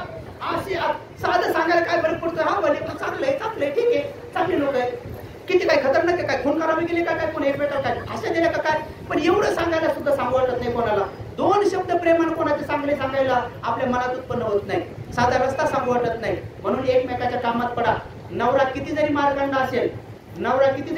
असेल, आता तुमचा मार बंद. भगवान बुद्ध आता गावात आलेत, बाबासाहेब सुद्धा गावात आहेत. जर कदाचित नवऱ्यानं असा हात उगारला, अशा बुद्धाकडे जायचं आणि म्हणायचं नमो तस्स, पाठीमागं जसं होईल तसं. काय हो, मागं पाहायचंच नाही, मागं फिरून पाहायचंच नाही, पुढं वंदनाच म्हणायच्या. कारण वंदना म्हणताना मारू वाटत नाही, नवऱ्याला मारूच वाटत नाही, कारण मारायला घुरून लागतो ना. जसं एखाद्या लहान लेकरू जर पळालं चूक करून, जास्त पळालं जास्त हाना वाटते. म्हणजे एखाद्या लेकरू येऊन म्हणलं मम्मी मार बरं, नाही मारू वाटत. आणि लेकरू पाळता जर आपण का पळलो तर मग जास्त हाना वाटते. मग तर म्हणतो अरे तू इथं चटणी करते, तुझ्या बापाला खाऊ घालते संध्याकाळी, थांबते लय मागं हाना वाटते त्या लेकराला. पण लेकरू जर म्हणलं मार तर मारू वाटत नाही. कुत्रं जर आपल्या मागायला लागलं आणि आपण जर जास्त पळालं तर त्या कुत्र्याला जास्त कसा वाटतंय. पण कुत्रं जर भुकलं ना आपण उभं राहून नाही, पाहून भुकतो ते भुकत उभं राहते, काही करत नाही. तसं नवऱ्याला असा हात उगारला आणि अशा बुद्धाकडे गेलं तर नवऱ्याला मारूच वाटत नाही नमो तसं म्हणताना. पण आपल्या महिला तसं नाही करत. असं नवऱ्याला हात उगारला अशा बुद्धाकडे नाही जात. उलट आपल्या महिला त्याच्या हाताखाली येतात, मारले मार, आमच्याच्या आवला मार, आमच्या हाताखाली मारायचं, मार मार मार मार मार, कोणाच हाताखाली येतात. मग ज्याला नाही मारायचं ती बी मारते. असं काय करायची गरज की एवढे ते हाताखाली जायची काय गरज, म्हणून मार खातात. म्हणून माय बाबा साध्या गोष्टी असतात. तो दया, मैत्री, करुणा, आपुलकी, बंधुभाव, हे छोट्या गोष्टी जर तुम्ही सोडल्या तर निश्चित स्वरूपात तुम्हाला लाभ झाल्याशिवाय राहणार नाही. म्हणून कधी विहारात जाताना आता दर रविवारी तुम्ही विहारात येणं सुरू करा. आता भगवंताचं रूप आलंय तर तुमचं कर्तव्य आहे, आता तुम्ही ते टिकवा. महिलांनी किती अर्जंट काम असो, संध्याकाळी सगळ्यांचा होत नाही, 25 तिथे घेण्यासाठी या, 10 मिनिटं होत नाही, सगळ्यांनी तिथे वेळ द्यायला पाहिजे. 10 मिनिटं यायचं, शांत आपले डोळे लावून सगळ्यांनी सामूहिक पंचशील घ्यायचं. सामूहिक पंचशील घेऊन सगळ्यांनी एक प्रश्न विचारायचा की गड्या कोणाला काही अडचण आहे का? ज्याला अडचण असेल त्याने सांगायचं उभं राहून. रोज तुम्ही हा प्रश्न विचारा, बस एवढंच करा. तिने शरण पंचशील घ्या आणि सांगायचं कोणाला काही जास्त अडचण आहे का, त्याने आपली अडचण सांगा. आणि बाकीच्या काय म्हणायचं, बघू बा आम्ही सगळेजण प्रयत्न करून तुमची अडचण दूर करण्याचा प्रयत्न करू. ज्या दिवशी तुम्ही एकमेकाच्या अडचणी दूर करसाल त्या दिवशी भगवान बुद्ध तुम्हाला मैत्रीनं पावल्याशिवाय राहणार नाही. मग बघा तुमचे पोरं कसे पटापटा नोकरीला लागतात, मग बघा तुमच्या पोरी कशा पटापटा लागतात. मी असं ऐकलंय की आपल्या गावातून जास्त ग्रॅज्युएशन कोणी नाही, पोरीला जास्त शिकवत नाही. पोरीला जास्त शिकवा, पोरीला शाळेत पाठवा, कॉलेजमध्ये पाठवा, त्यांना ग्रॅज्युएशन होऊ द्या, त्यांना मोक्याच्या मारेच्या जागेपर्यंत जाऊ द्या. पोरीचं शिक्षण रोखू नका, पोरीचं शिक्षण रोखू नका, त्यांची प्रगती होऊ द्या, उन्नती होऊ द्या. आणि म्हणून शिक्षणाचे दरवाजे बाबासाहेबांनी कधीच खुले केलेले आहेत. आता तुम्ही सुद्धा शिक्षणाकडे धाव घ्या, शिक्षणाकडे धाव घ्या. जो माणूस धम्माकडे धाव घेतो, शिक्षणाकडे धाव घेतो, त्याला गावातल्या भांडणात वेळ नाही राहत, त्याला गावातल्या भांडणात वेळ स्वतःला वेळ नाही राहत, त्याच्याकडे वेळ मिळत नाही, तो नेहमी बिझी असतो. तसे तुम्ही चांगल्या कामात बिझी होऊन जा, आपोआप आपलं मन वाईट कामातून दूर निघून जातं. म्हणून उपासक उपासिकांनो, त्रिशरण पंचशील घेत असताना बंदीजी नेहमी सांगतात की असे हात जोडून बसा आणि डोळे लावून बसा. पण या छोट्या छोट्या गोष्टी अनेक लोकांच्या लक्षात येत नाहीत विहारात. बंदीजी सांगतात डोळे लावून बसा, पण काय काय महिला असे मिची पाहूनच घेतात. काऊन डोळे उघडतात माहित नाही, काय वाटते बंदीजी डोळे लावा म्हणतात, गळ्यातलं तोडून पाहतात का काय माहित, काऊन डोळे लावून नाही काय महिला. आम्हाला असं वाटतं की घरी गेल्यावर सोडा, पण इथे बसल्या तरी शील पालन व्हावं कोणाचं, कारण मन एकाग्र व्हावं. पण बंदीजीचं सुरू असतं नमो तस्स आणि यायचे असतात डोळे उघडे. बंदीजी सुरू असतं नमो तस्स आणि याचे डोळे उघडे असतात, तर कोणीतरी दिसते पाहुणे रावलं तर मग बंदीजी म्हणतात नमो तस्स आणि यायचं म्हणतात ये नाव बस मागितलं गेलं नमो तस्स वाजलं.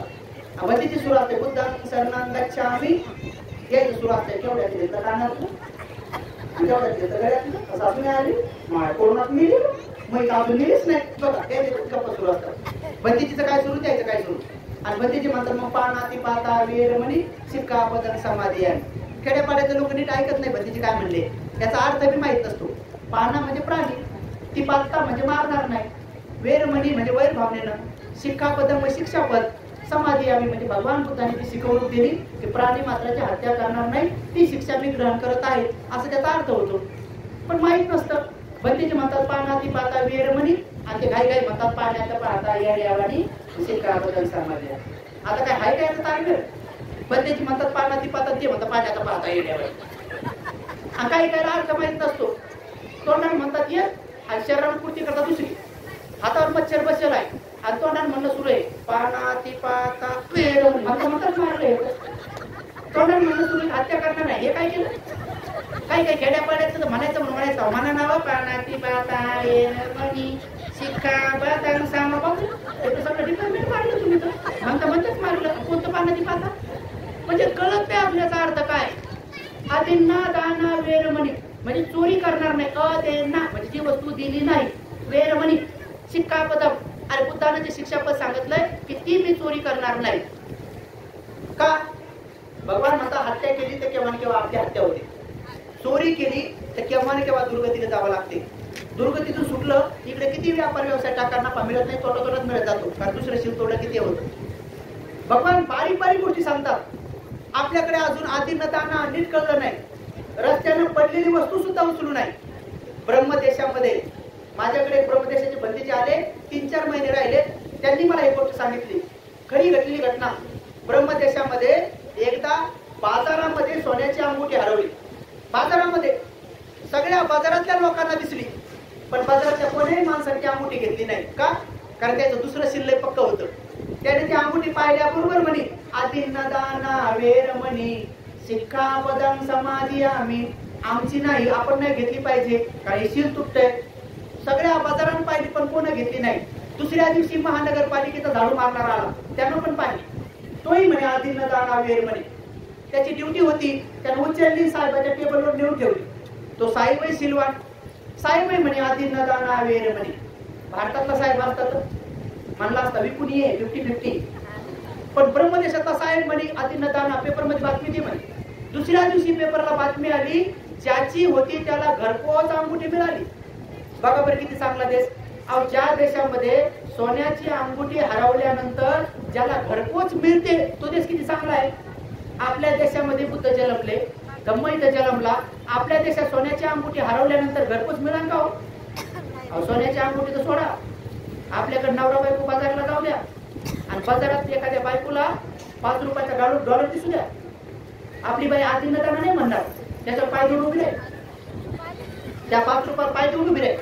नवरा म्हणला का उठायला उभी वा पुढं, नवरा म्हणला सांगता तरी काढून द्या वा नाव पुढं, नवऱ्याला पुढं काढून दिलं आणि वापरून 5 रुपये गेली, अंगावर कोणी चढून गेलं चालते. बघा आपल्याकडे आदिनताना असं आहे, साधी साधी गोष्टी कळत नाही. म्हणून कोणाची कोणती वस्तू उचलू नये. खेड्यापाड्यात काही उचलतात, कोणाच्या कार्यात उचल, हेच उचल, तेच उचल. अहो खेड्यात तर संडाचे डबे उचलून येतात, हे न्यायची वस्तू संडाचे डबे उचलून येतात. म्हणून तशा माणसाला म्हणतात उचल्या, तशा बाई म्हणतात उचली, उचली उचल्या म्हणतात, कारण आदिनताना वेरमणी. म्हणून कधी उचल्या बनू नये, उचली बनू नये. दुसरं शील पक्क पालन करावं. तिसरं शील आहे कामेसु मिच्छाचारा वेरमणी, म्हणजे आपला पती सोडून परपुरुषांचा जेव्हा मी परपुरुष दिसला तेव्हा त्याला पाहिल्याबरोबर जर मोठा असेल तर म्हणा अरे वडिलासारखा आहे, बराबरीचा दिसला म्हणा अरे हा भावासारखा आहे, लहान दिसला तर म्हणायचा आपला पिंट्यासारखा आहे, आपल्या चिंट्यासारखा आहे, आपल्या मुलासारखा आहे. तर पती सोडून दुसऱ्या सगळ्या माणसाबद्दल वडिलासारखा, भावासारखा, मुलासारखा भाव उत्पन्न करणे. आपली पत्नी सोडून किती जरी दुसरी बाई दिसली तर म्हणे आई सारखी आहे, बहिणी सारखी आहे, मुली सारखी आहे. याला म्हणतात कामेसु मिच्छाचारा वेरमणी. परपुरुषाचा मनात कधी विचार येऊ द्यायचा नाही, परस्त्रीचा पण कधी मनात विचार येऊ द्यायचा नाही. कारण ज्या स्त्रिया आपल्या पतीसोबत, आपल्या पत्नीसोबत एकनिष्ठ राहतात त्यांच्या पोटी पुढे भविष्यात बाबासाहेबांसारखे माणसं जन्माला येतात. बाबासाहेबांसारखे बोधिसत्व कोणाच्या पोटी जन्माला येत नाही. जेव्हा यांना जन्म घ्यायचा असतो बुद्धाला, बोधिसत्वाला, तेव्हा ते तुषित देवलोकात असतात. देवलोक 21 आहेत, 21 धम्मचक्र पौर्ण सुतात आहेत. जेव्हा ते तुषित देवलोकात असतात तेव्हा ते तिथून पाहतात की या पृथ्वीवर माझी आई कोण होईल. तर तेव्हा त्यांना आई अशी पाहिजे ज्या आईची कोख, ज्या आईचं उदर, ज्या आईचं गर्भाशय शुद्ध 7 कुळातलं असलं पाहिजे. म्हणजे 7 जन्मापासून कमीत कमी त्या पत्नीनं आपला पती सोडून कुठल्याही पुरुषाचा विचारही केलेला नसला पाहिजे. ज्याच्या पोटी बुद्ध जन्माला येतात, तिच्या पोटी बोधिसत्व जन्माला येतात. उलटी सुट कोणाच्या पोटी येत नाही.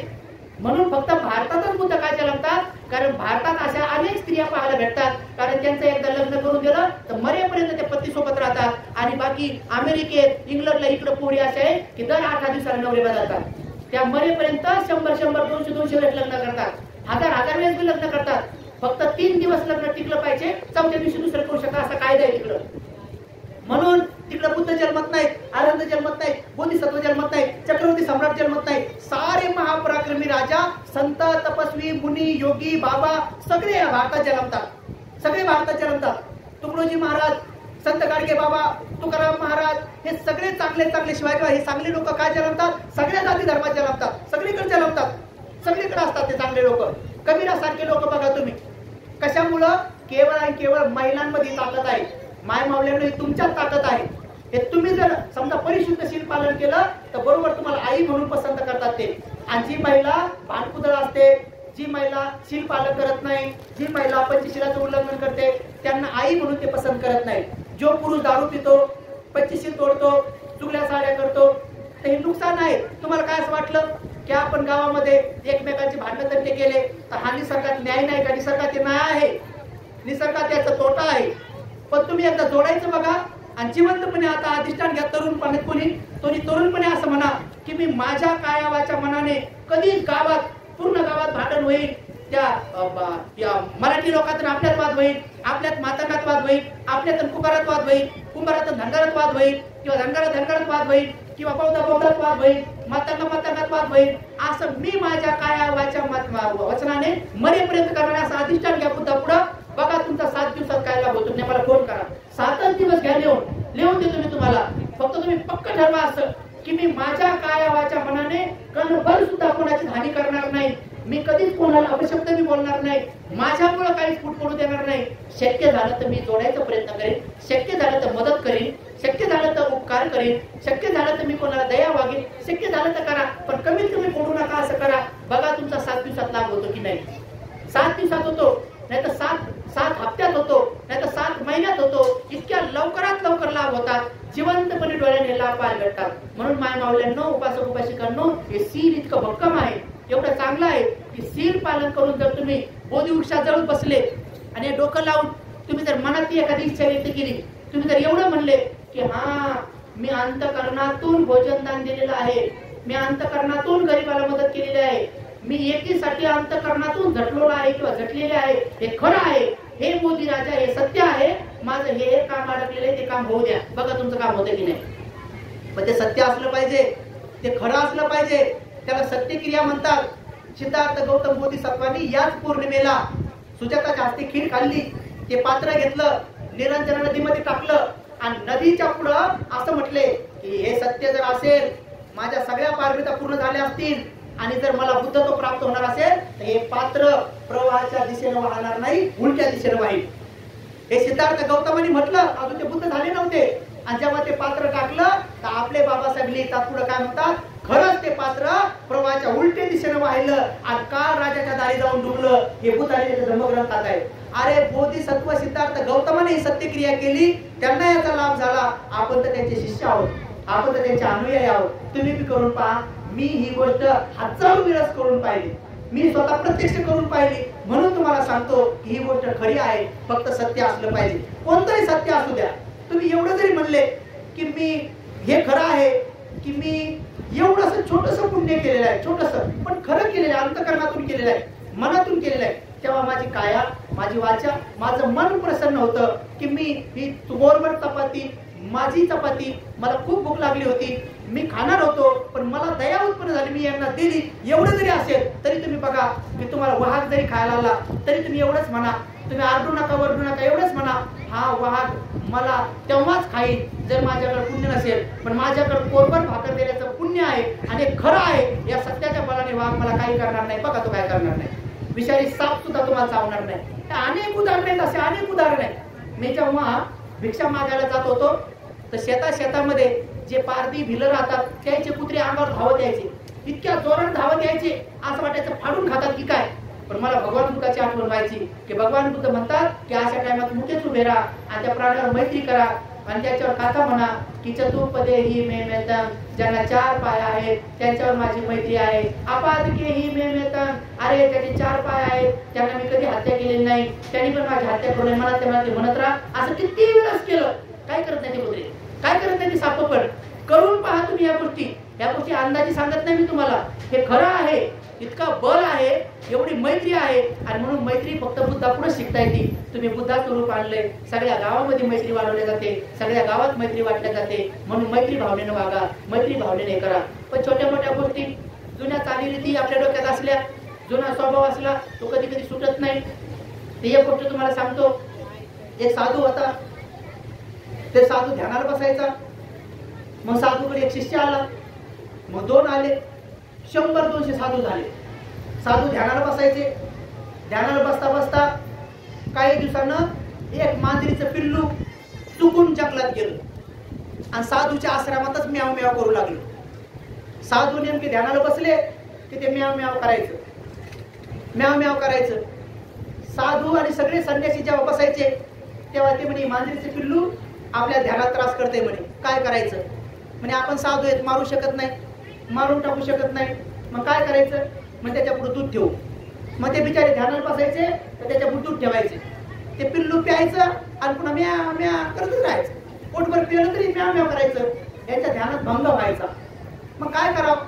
मग यांनी विचार केला की ते इकडून उड्या मारायचं, तिकडून उड्या मारायचं, अंगावर उड्या मारायचं. मग यांनी विचार केला की जेव्हा ध्यानाला बसायचं असेल तेव्हा पहिली मांजर डाळून ठेवायची आणि तिच्या पुढे दूध ठेवायचं, म्हणजे अंगावर उड्या मारणार नाही आणि म्याव म्याव करणार नाही. पहिले हे काम करायचं, मांजर बांधून ठेवणे आणि ध्यानाला बसणे. मग तिथून पुढे नित्य नियम सुरू झाला की ध्यानाला बसायचं असेल तर मांजर बांधा आणि दूध तिच्या पुढे ठेवा. असं करत करत करत काय झालं की एक दिवस तो साधू गेला मरून आणि ती मांजरही गेली मरून, मांजर पण गेली मरून. पण या बाकीच्या साधून काय केलं, त्यांना असं वाटलं की ध्यानाला बसायच्या अगोदर मांजर बांधावंच लागते का काय, तर त्यांनी काय का दुसरी मांजर आणली. आता पहिली मेली होती ना, त्रास देणारी मेली होती आता काय काय. पण त्यांना असं वाटलं की ध्यानाला बसायचं म्हणजे मांजर बांधावंच लागते का, मांजरीला दूध टाकावंच लागतं का. म्हणजे मांजर मेली की दुसरी आणली आणि बांधणं सुरू झाली. अशा किती मांजरी मेल्या पण त्याने अन्न काही सोडलंच नाही, त्यांनी मांजरी आणतच गेले.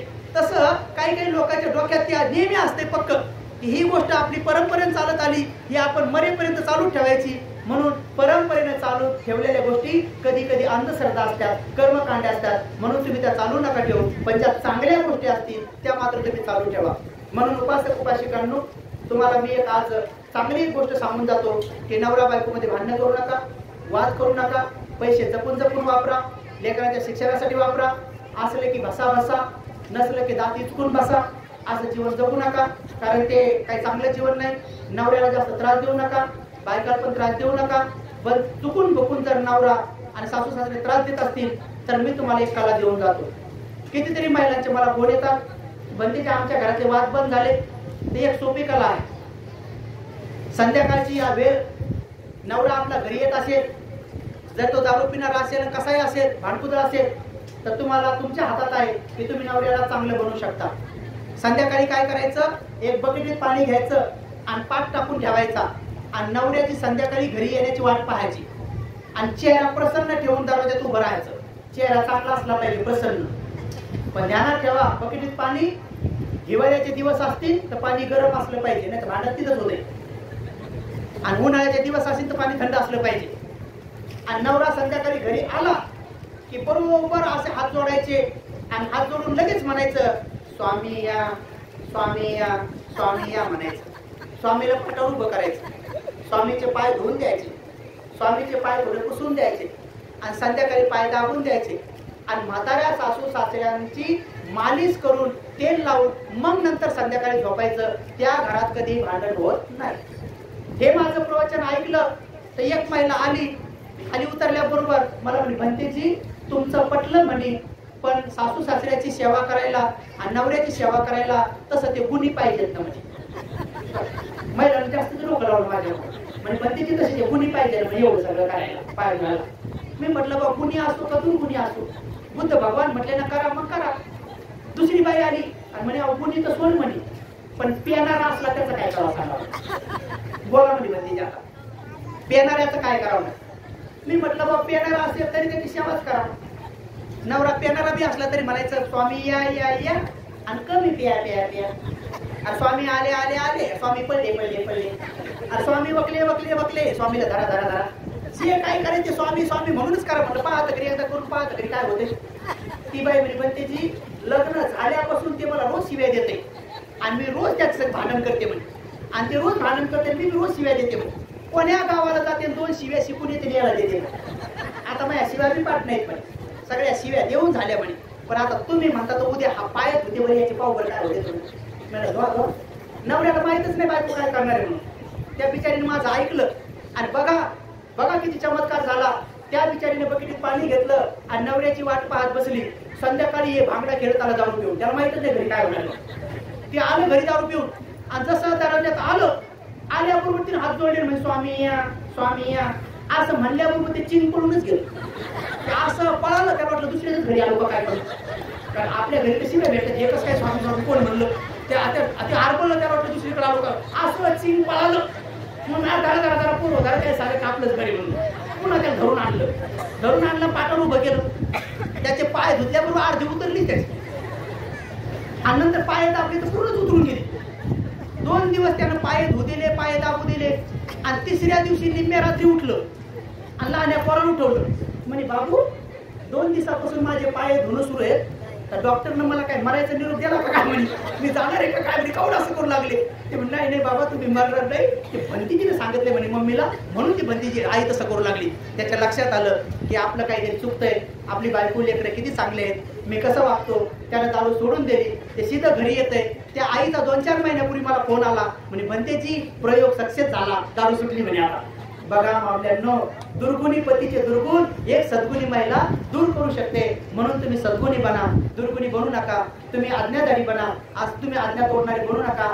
नेहमी माणसाचं मंगल होते. पण मी अशीच एक महिला पाहिली, डोळ्याने पाहिली, नवऱ्याला जीवनभर भांडली, भांडू घेतलं. जेव्हा आम्ही कॉलेजला तिकडे होतो भांडू घेतलं आणि भांडून एक दिवस नवरा गेला मरून. नवरा मेला, नवऱ्याचं मड असं सगळे गावकरी आले रडायला. बंतीजी बसले खुर्च्यावर आणि तरी ती बाई रडता रडता मी भांडतच होते. भांडू भांडू तर नवरा मेला, पण नंतर मेल्यावर मी भांडण सुरूच होतं. रडण्याचा प्रकारच वेगळा होता.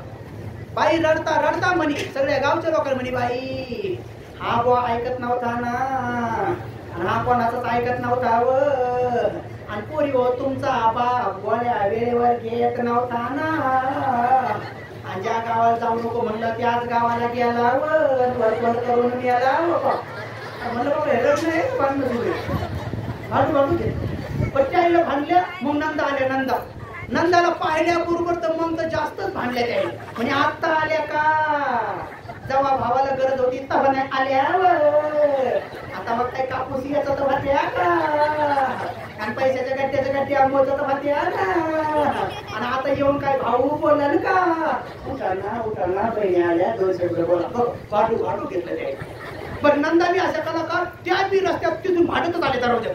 त्या बी म्हणे दादा उठणारे आणि 2च शब्द बोलणारे, आणि तुला एक तर 3 महिन्यापासून टाकून गेली होती ना, आणि तुझे खायचे लय हाल होते रे, आणि तेव्हा तुला उचलायची अगदी तिला काऊन नाही उचललं. मी म्हटलं भरतीची घ्यायचा नाही भांडण होणार आहे मला, आणि असं तसं भांडण नाही युद्ध होणार आहे म्हणजे. आताशी 2 पार्टे आले बाकी 2 आले की तू युद्ध होणार आहे म्हणजे. चला असं भांडू भांडू घेतलं. मग आलं पोरग. पोराला तर पाहिल्या पोरग म्हणे हात आला का, तेव्हा बापाला गरज होती तेव्हा नाही आला रे, आणि एवढ्या दिवस काय बायकोच्या भोंगल्यात बसला होता का. असं करून गेलं म्हणे बाबा आपण नाही तिकडे 20% म्हणून देतो म्हणे. म्हातारी खिचली म्हणे. आता म्हातारी भाडू भाडू घेतलं. मग आला ही वायाकडे पाहिलं म्हणे लय उशिरा आले ना, किती निरपावर पाठवले तेव्हा नाही आले हो, आणि आमच्या घरी मिश्या पुरुष तोर खाल्लं ना, त्या म्हाताऱ्याने मिसळ टाकल्या ही वायाकडे. टाकूनच घेतल्या. आज जर का लवकर आले असते तर तुमच्या मिशा काय बारीक झाल्या असत्या. त्याला मिशावरच पडून लागली भाडू भाडू. त्याला अशा मिशा झाकल्या ते पडूनच गेलं ही बाई. म्हणजे जाऊ दे बाबा आता ही खिचली म्हणे, मिशावरच पडून लागली घडी. त्याला भाडू भाडू घेतलं. ते झालं तर मग मला म्हणे बंतेजी तुम्हाला एक सांगू का. म्हणलं सांगा बाबा द्या 2-4 शिवा आता आम्हाला. आता सगळे झाले तर आम्हीच उरलो म्हणलं द्या. मग मला म्हणे भंतेजी माझा राजाने चांगला होता हो. नाही म्हणलं तर मला एवढे कपडे घेतले ना, आणि मागच्याच महिन्यात एवढं सोनं केलं हो भंतेजी, पण मग खरं सोनं केलं हो. मी आता ह्या सोन्याचं काय करू. मी म्हणलं आम्हाला देऊन टाका. तुम्ही म्हणल्या काय करू म्हणून म्हणलं द्यावं आम्हाला. असं भांडू घेतलं. तर अशा काही महिला भांडू घेतात, तर काही महिला लय गुन्ह्या गोविंदात राहतात. म्हणून तुम्ही सगळ्यांना गुन्ह्या गोविंदात राहा, आनंदात राहा, भांडण वाद तंटाकर करू नका, दुसऱ्याचं पाहून संसार करू नका.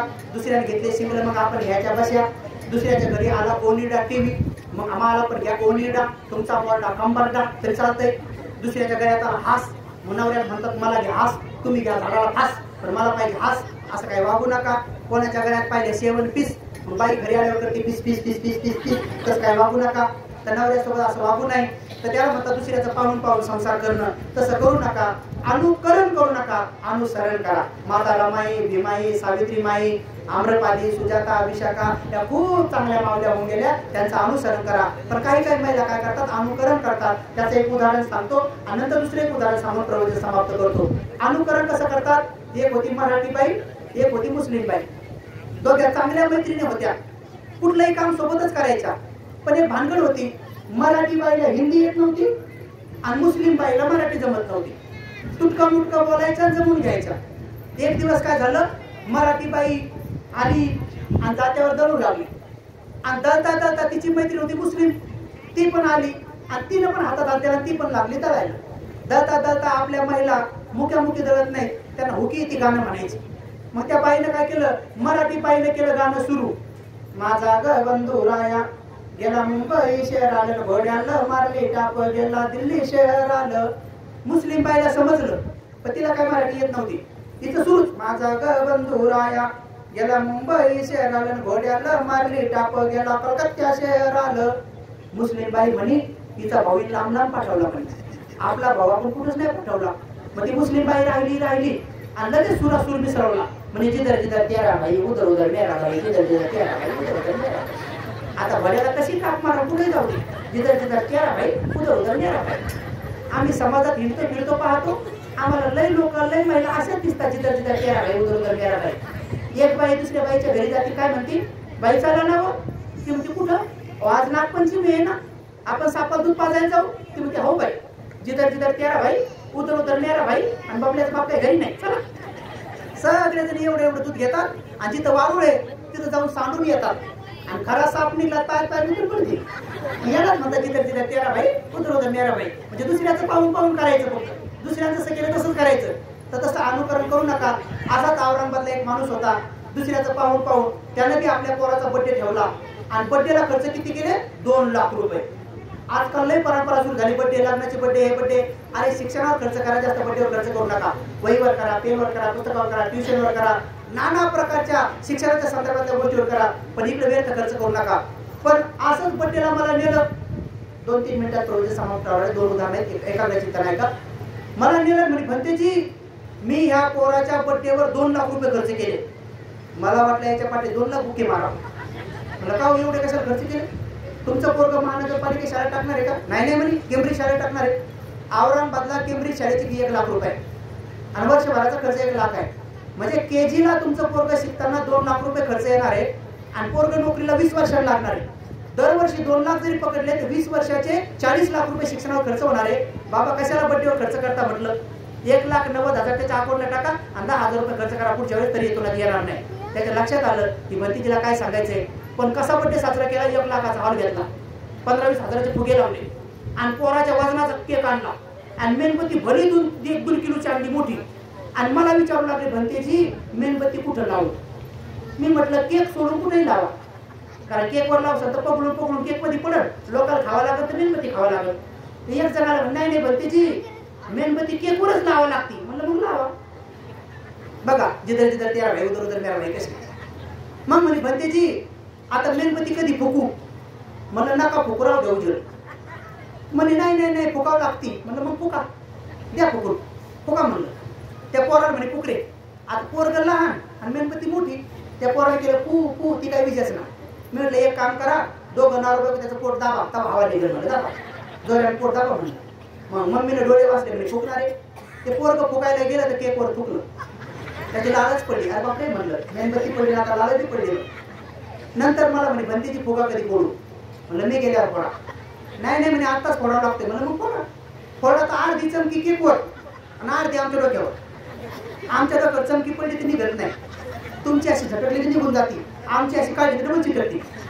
बाहेर गेल्यावर एक माणूस म्हणे भंतीची तुम्ही चमक्या लावता का. आम्ही लावलं तिथं पडली. म्हणलं बड्डेमध्ये आगाव बघा, चमकी पडली, मेणबत्ती पडली, फुका पडला आणि ज्याचा बड्डे ते बेहोश मध्ये एकदम हॅपी बड्डे टू यू म्हणलं की लगेच केक कापला. आणि केक कापल्याबरोबर त्याने एक केक घेतला, मम्मीला चारला, बोटं चाटून घेतले. पुन्हा त्याच बोटाने पप्पाला चारला, पुन्हा बोटं चाटून घेतले. नंतर म्हणे आजीला चार, आजीला चार. आजी बसली होती दरवाजात, मान अशी हलत होती, बिचारी म्हातारी होती. आजीला चारायला गेला तर आजीची इथं तंबाखू होती, तंबाखू घेऊन आला हाताला लावून. अरे बापरे. नंतर म्हणे आजोबाला चार. म्हणलं आजोबाचा काय बेड काढतो का काय म्हणा तसं. एवढे सगळे त्या केकचे हाल केले. आणि नंतर मला म्हणे भंतीची केक खा. म्हणलं तूच खा बाबा, आपण लय हाल झाले म्हणजे. तर यालाच म्हणतात जिथं जिथं तेरा भाई उदर उदर मेरा भाई.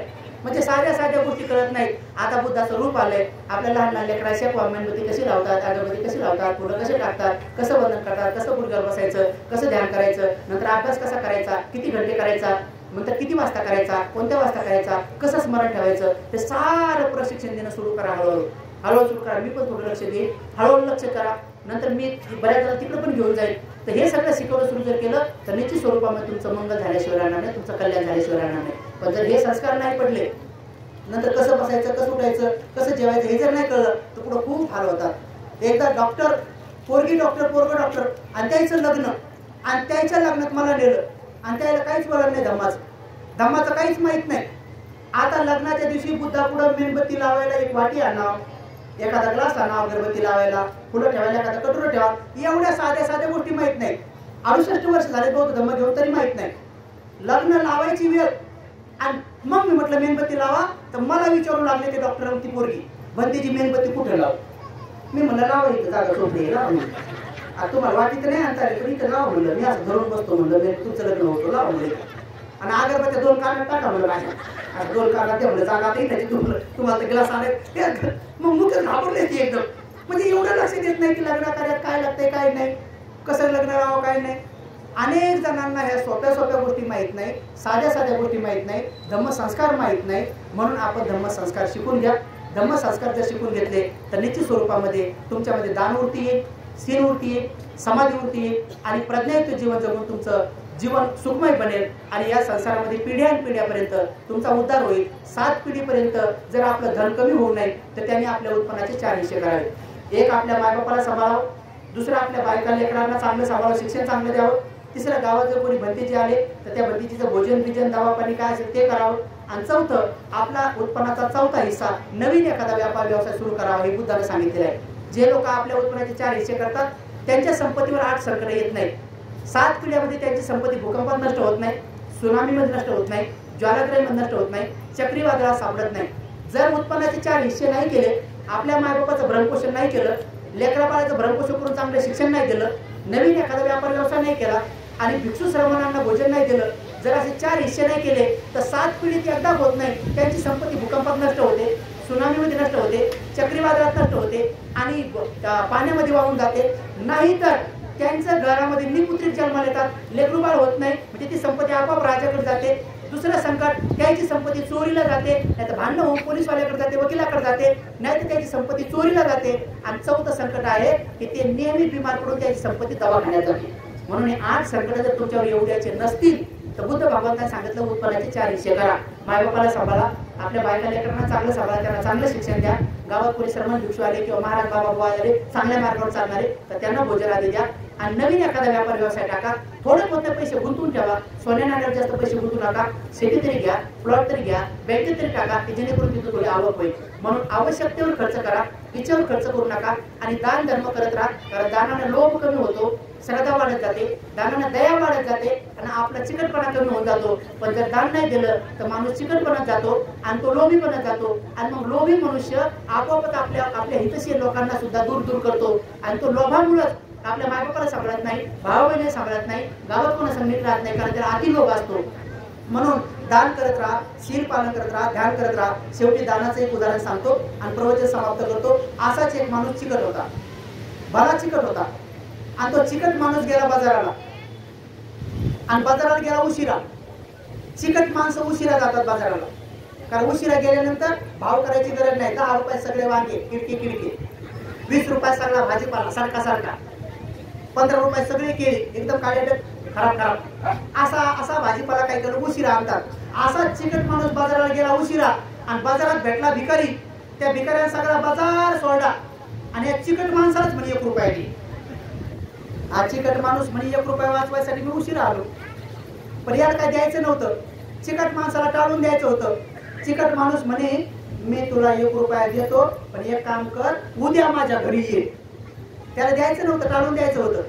पण दुसऱ्या दिवशी काय झालं, खरंच भिकारी याच्या घरीच गेला. हा बिल्डिंगहून खाली उतरत होता आणि भिकारी बिल्डिंग चढत होता. या चिकट माणसानं पाहिलं, अरे बापरे, बाजारात होता हा भिकारी घरीच आला म्हणे. चिकट माणूस पटकन घरात गेला आणि जाऊन झोपला. आणि बायकोला म्हणे त्याला जाऊन सांग मी झोपलो झोपलो झोपलो.